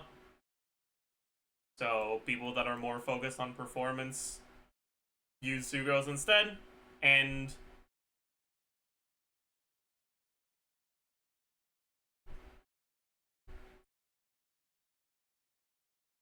in terms of the value of Kazuha for your account, if you already have Sucrose, it's obviously a lot lower, even if you prefer playing Kazuha over Sucrose in a Mualani team. Yeah, I guess you use him in like Chlorine and Aggravate teams, but honestly, Gonen's also good, arguably better. But yeah, the carries they've released lately tend to be a lot less reliant on Kazuha, and they also keep releasing support alternatives that can replace Kazuha, whether they're almost as good, about as good, or a bit better. Which makes it so that Kazuha, while still a strong character, is a lot less useful to accounts than he used to be. But Sucrose feels like shit to play. Don't get me started on that shit, man. People pretending like there's any real difference between swapping to Sucrose, pressing skill, and swapping out, and swapping to any other character using their skill and burst and swapping out. Like, it's fine if you don't want to play her because you think she's ugly, but don't pretend like she's like it's because you think she's annoying to play. Like, no, you just think she's ugly. Please stop lying to yourself.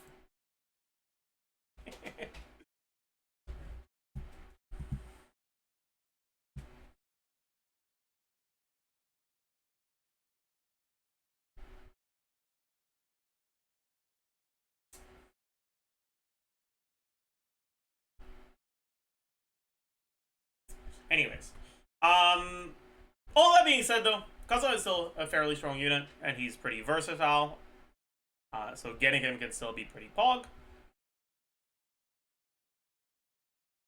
And losing your 50-50 to Kazuha if you don't have him already is significantly better than any of the standard characters, for sure. That being said, Kazuha has really dogshit constellations. When you compare him to other generic supports, compare him to Shilonen, for example, Man. The biggest problem is that his constellations are not versatile.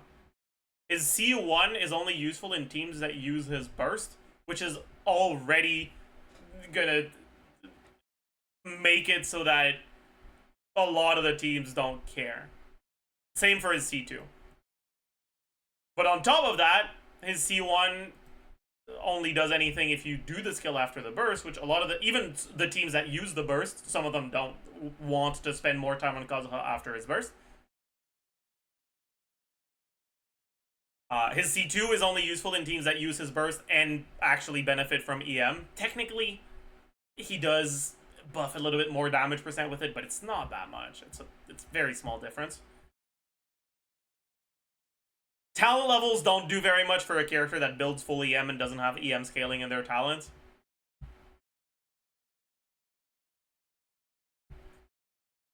Energy generation on Kazuha only helps when he's using his burst, which, like I already said, is honestly not that many of the Kazuha teams. I'm actually kind of curious how many. But yeah, like the Neuvillette teams. Let's not sort by DPS. Let's sort by date added. This team doesn't use Kazuha burst. This team is plunge Kazuha. What the fuck is this? This team probably does use Kazuha burst, but you have Electro Resonance, and the EM doesn't do that much.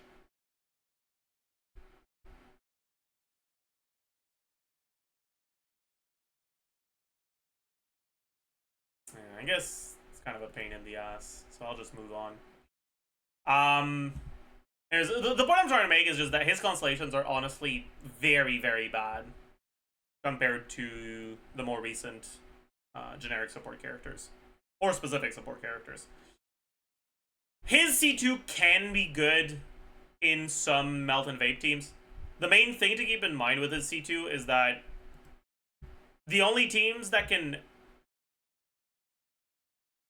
fully take advantage of it without any problems are melt teams, reverse melt teams with specific setups. Because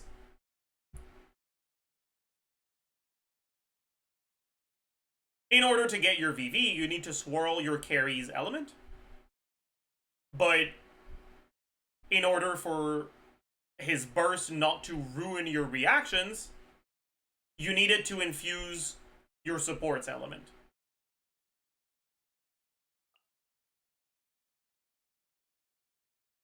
Which is something that is incredibly difficult to do without relying on Bennett. Bennett's self-pyro means that his burst will always absorb pyro. Which means that forward vape and reverse melt carries will be able to get your swirls like that.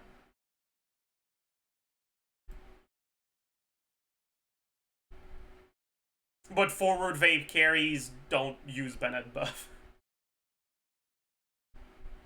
In other words, using Kazuha's burst as part of your setup, if you're not using Bennett, always means that you take longer to do your setup and you have less VV uptime on your carry. Which is why most teams don't use his burst. As part of their setup, unless they're melt teams. Like Ganyu, for example.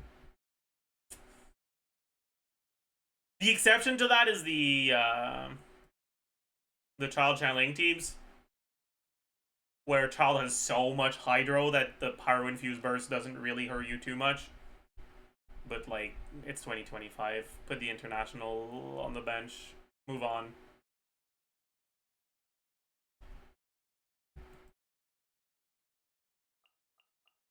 Outside of vape and melt teams, EM is a lot less valuable, right? If we take a look at the damage increase,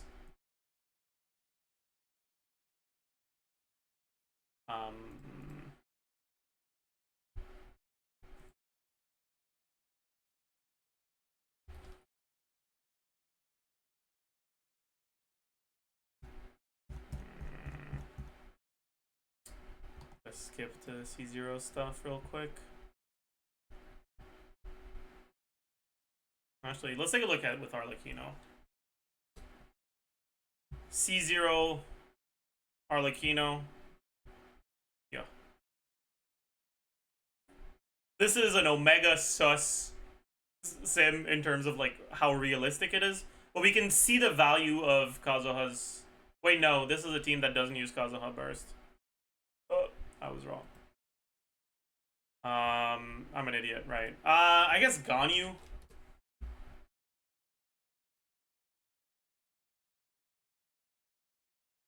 Oh my... What the fuck is this, man? Jesus Christ.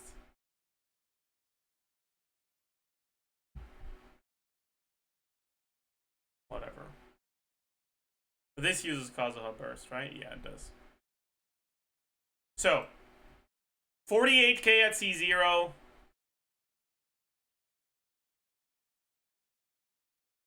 $51k at C2.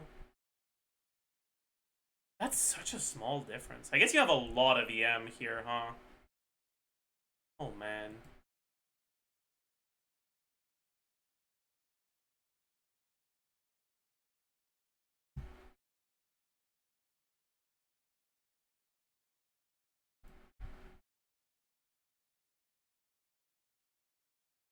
Okay, I'll just fucking... I'm not gonna rely on this. Just okay.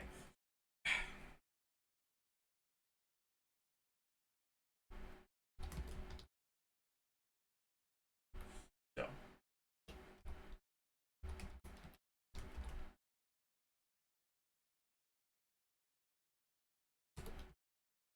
Okay, so let's say you have like 200 EM to start with.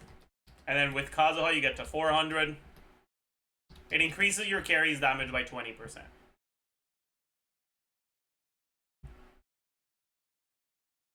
Alternatively,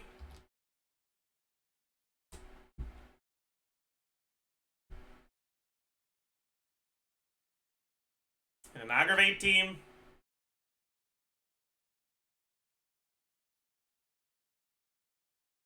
$84k.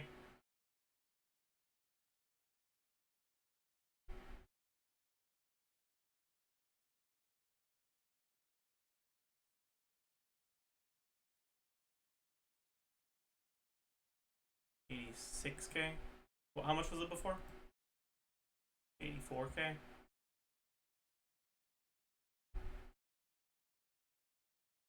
Okay, alternatively, in an aggravate team, the damage you gain from 200 EM is a lot lower. So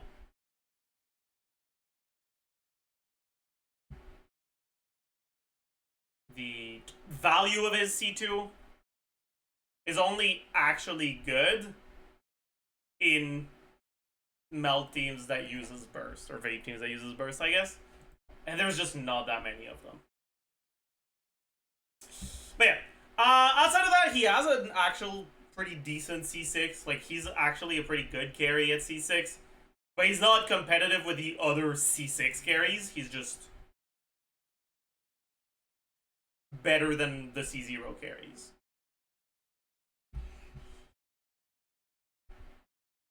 Okay. All in all, I'd say that this banner is pretty good if there's one of these characters that you want. Say you are someone who really likes Yaimiko. You have been waiting for a rerun for a while. Going for her on this banner is arguably better than going for her on a limited banner, unless it has really good 4 stars.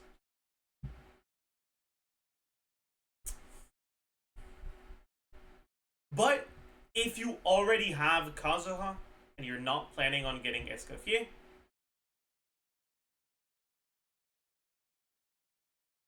it's barely better than the standard banner. Which, unfortunately, is actually the case for a lot of people. A lot of people already have Kazuha, and a lot of people aren't going to get Escoffier because they don't like any of the freeze carries.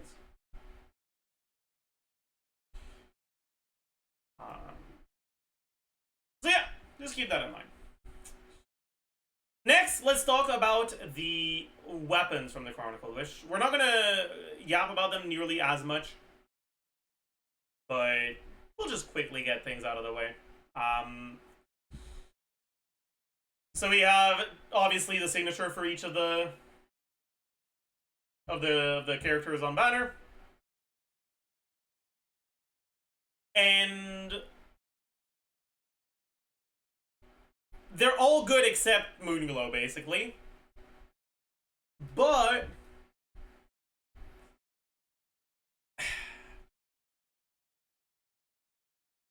that doesn't necessarily mean this is a good banner. Ever since they changed the weapon banner to be 1 fate point instead of 2, right? Chronicled Wish has lost its upside over the weapon banner. Right. There's still the upside that you won't get standard weapons and you'll get one of the raid ups instead. But honestly, that's barely an upside, because on a weapon banner, if the second weapon is something that's useful for you, you have a 75% chance to have a useful thing. Whereas on this banner, if you're going for, say, Mistsplitter for Ayaka,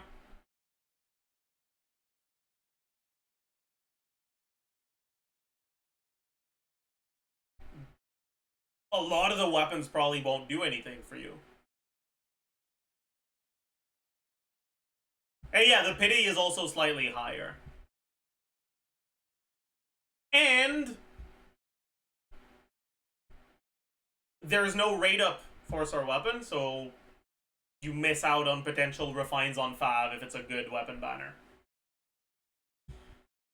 Basically, if you're specifically looking for the sig of a character, you don't let the fact that it's a Chronicled Wish banner instead of a normal weapon banner be the thing that makes you decide you don't go for it. But keep in mind, one, signature weapons used to be a lot weaker than they are now. So a lot of these weapons are barely better than the 5-star stat sticks.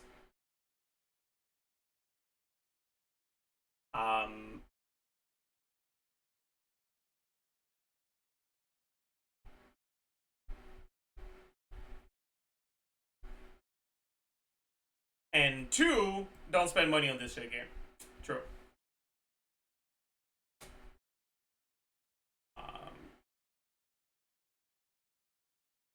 But yeah, I think you see this banner, and you're like, the first instinct is like, ooh, there's multiple good swords. That's Pog, right? Yeah, but like also no.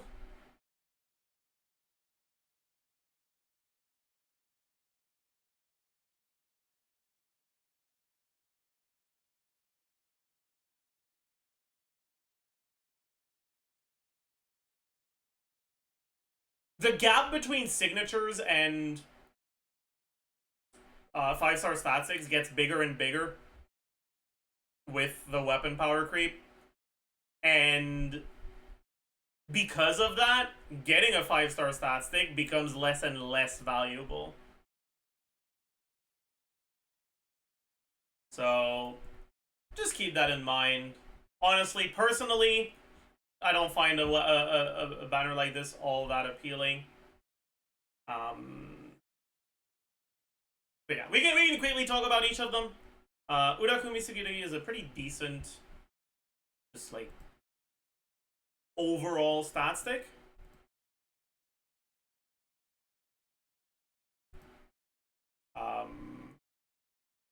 It's low base attack, high crit damage. That has normal attack damage and skill damage.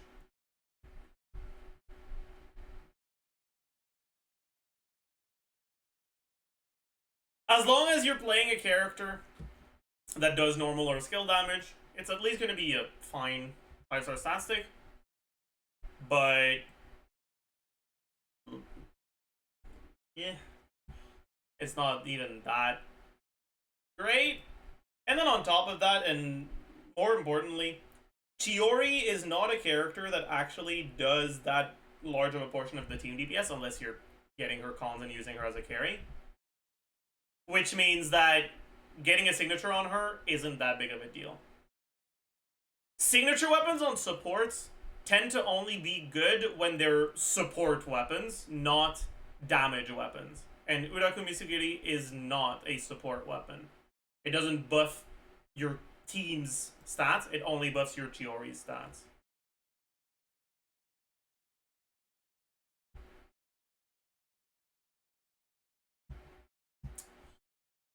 Anyways, next, Mist Splitter, I've already talked about.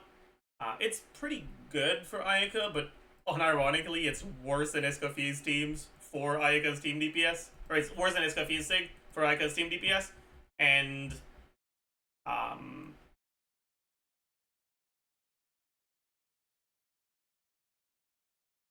don't know, that's that.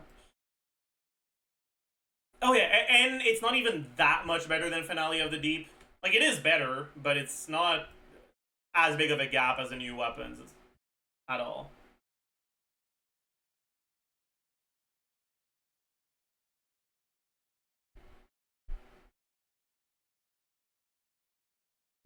Haran is... I mean, the biggest problem that this one has is that it's a crit rate weapon, so you end up overcapping on a lot of the characters that could use it. Like Chlorine, for example, often ends up overcapping on crit rate if you give her this.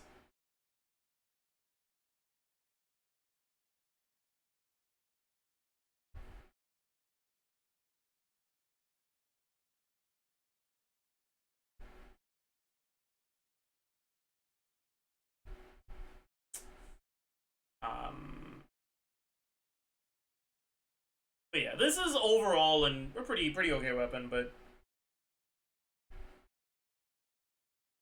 like I already mentioned earlier, it's an oldie, so compared to recent SIGs, it doesn't do as much.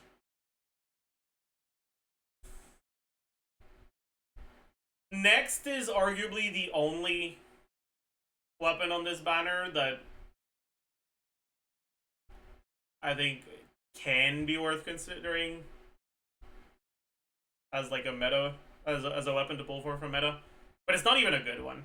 Freedom Sworn is like... And...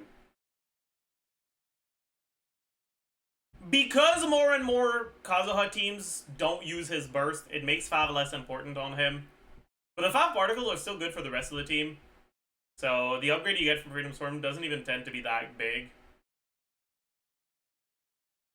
Because you have to build more ER on the rest of your team. So it's an okay weapon. It's also a fine stat stick for... Or it's also a fine weapon option for Bennett in some teams.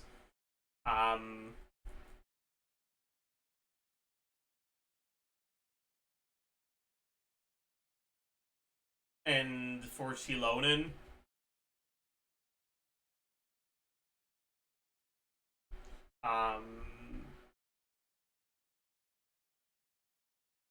But it's pretty much always worse than the carry's SIG for your team's damage. Pretty noticeably so. Even for old carries that have pretty underwhelming signatures. And then next you've got Red Horn, which is hard carried by the fact that 5-star claymores are fucking dog shit. Except for Maoika's Sig. And Maoika's Sig is a very high base attack weapon, which means that with a lot of flat attack buffs,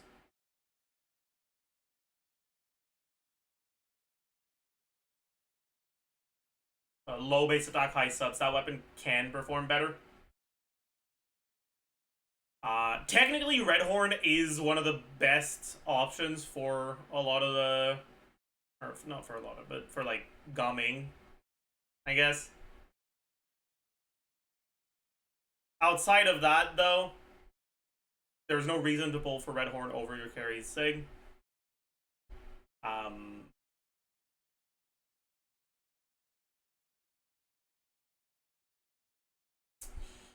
It's obviously pretty decent on Ito, but is it better than getting Chiori's C1, or not C1, but is it better than getting Chiori cons? Is it better than getting Farina cons? Fuck no! That's a good one, buddy. But yeah.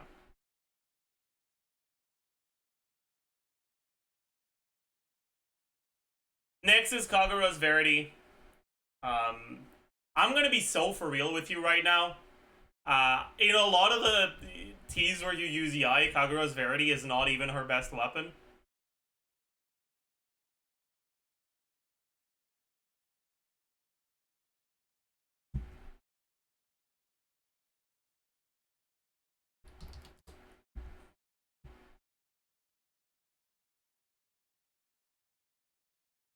$99.4.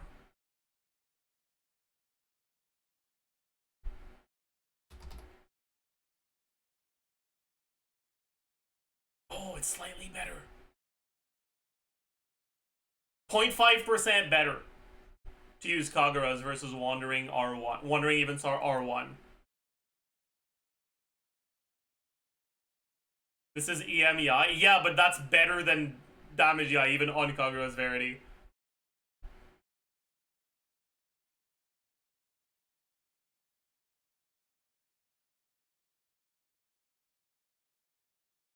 How many refines do you need on a Wandering Even Star for it to be better than Kagura's?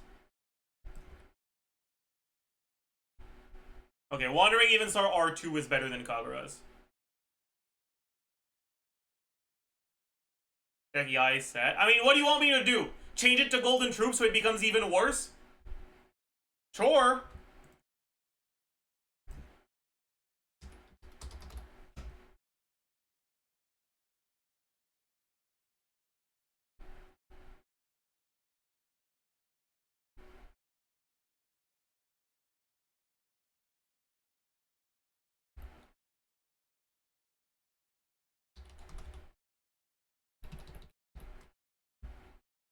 Actually, let me use the thing Prostel sent me.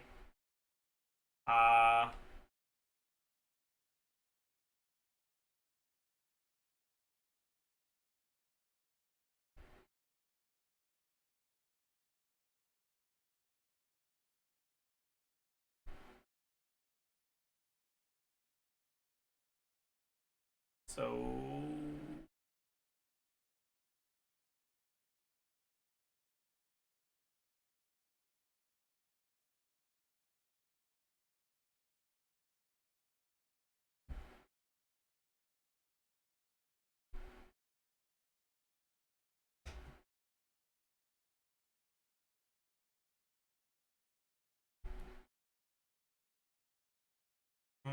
what is it?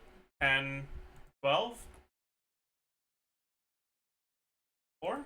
This?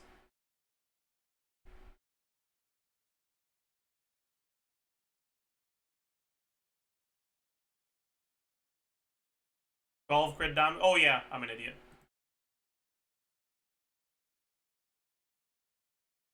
Can I just copy this? Is that gonna copy properly?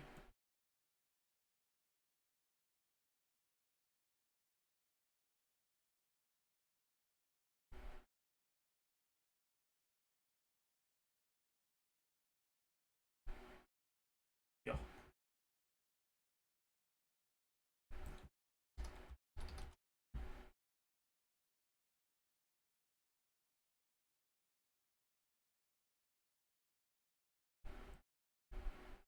Are we... Congrats! We now have worse DPS.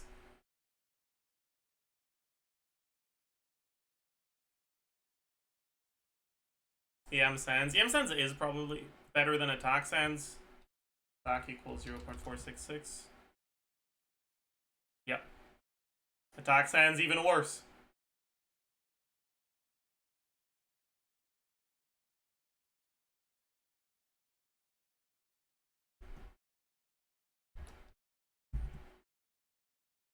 UM is outright better.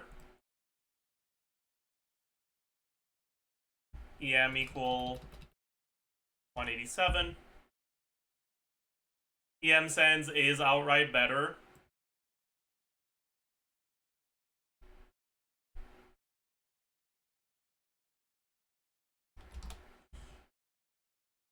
EM Goblet is outright better. EM Circlet might not be because our crit ratio will be a little cooked.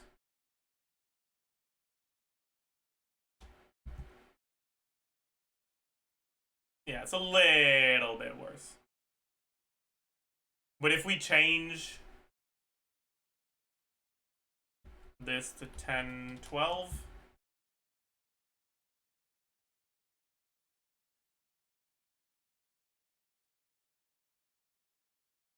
it's about as good. And then if we change this to 2 and 12 here instead.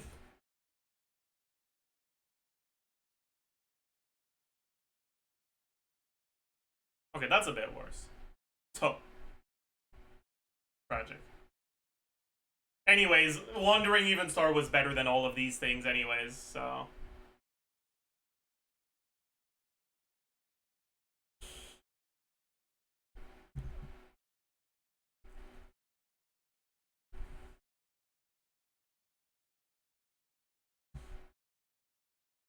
check and aggravate. She's still breathing. Okay, okay. I'll check and aggravate, team. We scroll down quite a bit if we're not Chivalry's abusing. Wait. No, never mind. It's because I had Chivalry's in the things here. I'm an idiot. Okay. Okay. This is not standardized sim.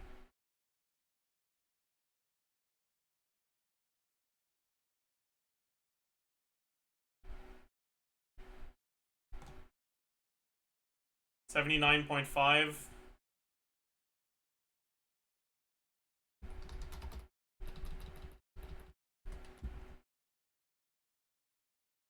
$83.5. Like 5% team DPS. Huge.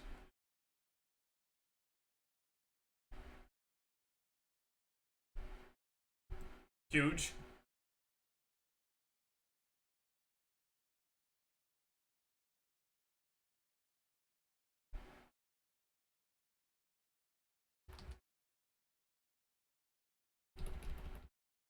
Let's check this just in case. Okay. That's 10%. 4,000 more damage at 80k is not 10%. No.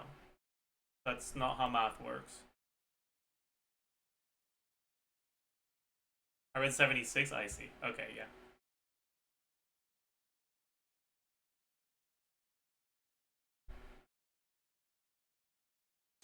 Anyways, getting back to what I was saying,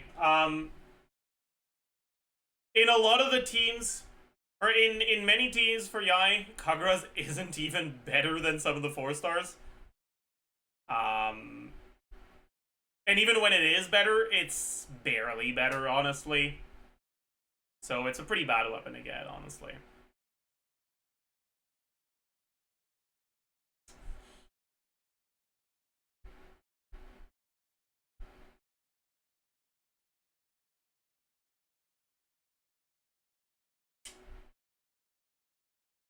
Anyways, next is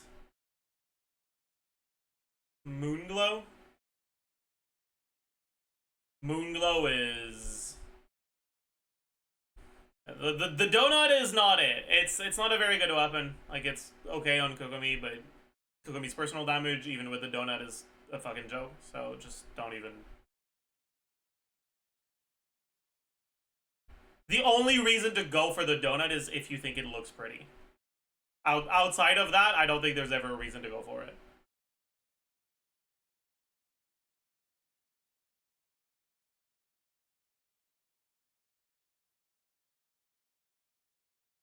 And finally, Thundering Pulse, which is okay, but it's a fine stat stick. But honestly, there's not that much to say about it. On it, it's good on Kokomi, but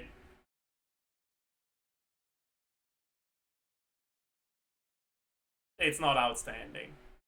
So all in all, I'd say this is obviously a lot better than the Monside and the Liga Chronicled Wish, but it's still a Chronicled Wish. If the main thing you're focused on is getting strong meta teams, I say Kokomi, I meant you, Emil. You know what I meant, whatever. If the main thing you're focused on is getting strong meta teams, Chronicled Wish is almost never going to be worth going for. In this specific case, you can consider Kazuha, depending on what teams you already have. But like I've already talked about, his versatility, while still there, is less and less valuable with time as new and stronger supports get released. But yeah, so I'll be doing an Ask Zajef Inazuma where I answer chat's questions on all of the characters on the Chronicled Wish. That I'll be posting right around the time where the Chronicled Wish banner starts. So if you have any questions for that, make sure you subscribe and keep an eye out for community posts, or go follow me on Twitch. And yeah, that's gonna be it for the Chronicled Wish banner. It's not a banner review, but it's, I guess, a banner yap. I hope you enjoyed. Hope you learned a thing or two, and I will be seeing you guys in the next one. Bye, YouTube. Greatest SIG of all time, the GOAT.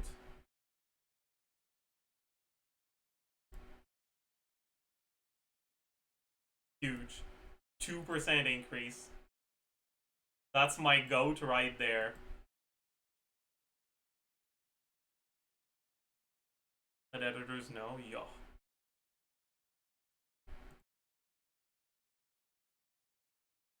You didn't adjust Kokomi's ER requirements, bucko.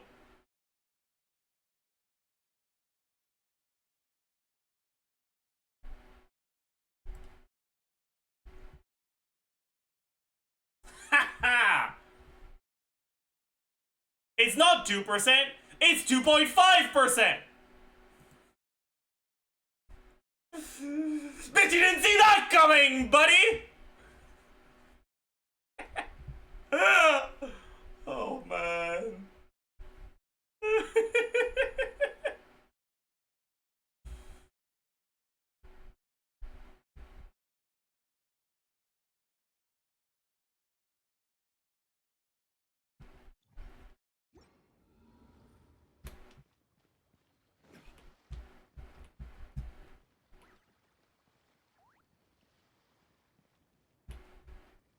Yeah. Go vote, bozo. That seems like a plan. Let me tell the editors first. Recorded Inazuma Chronicled Wish banner yap. Not an urgent vid at all, though.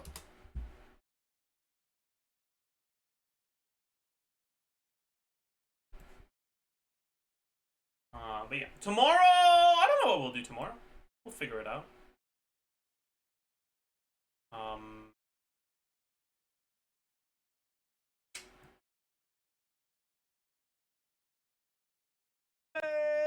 But yeah, we can rate Eeks.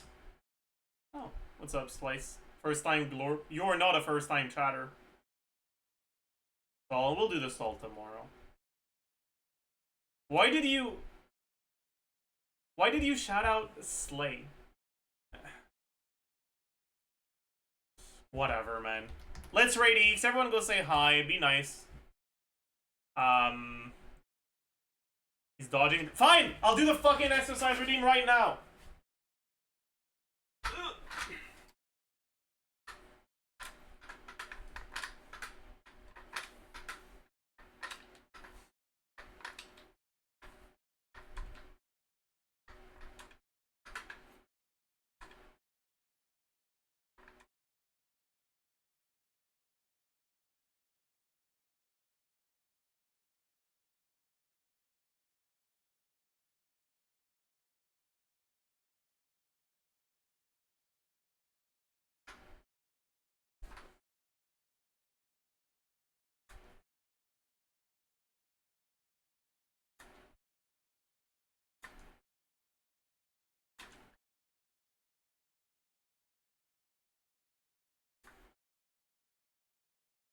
Guards!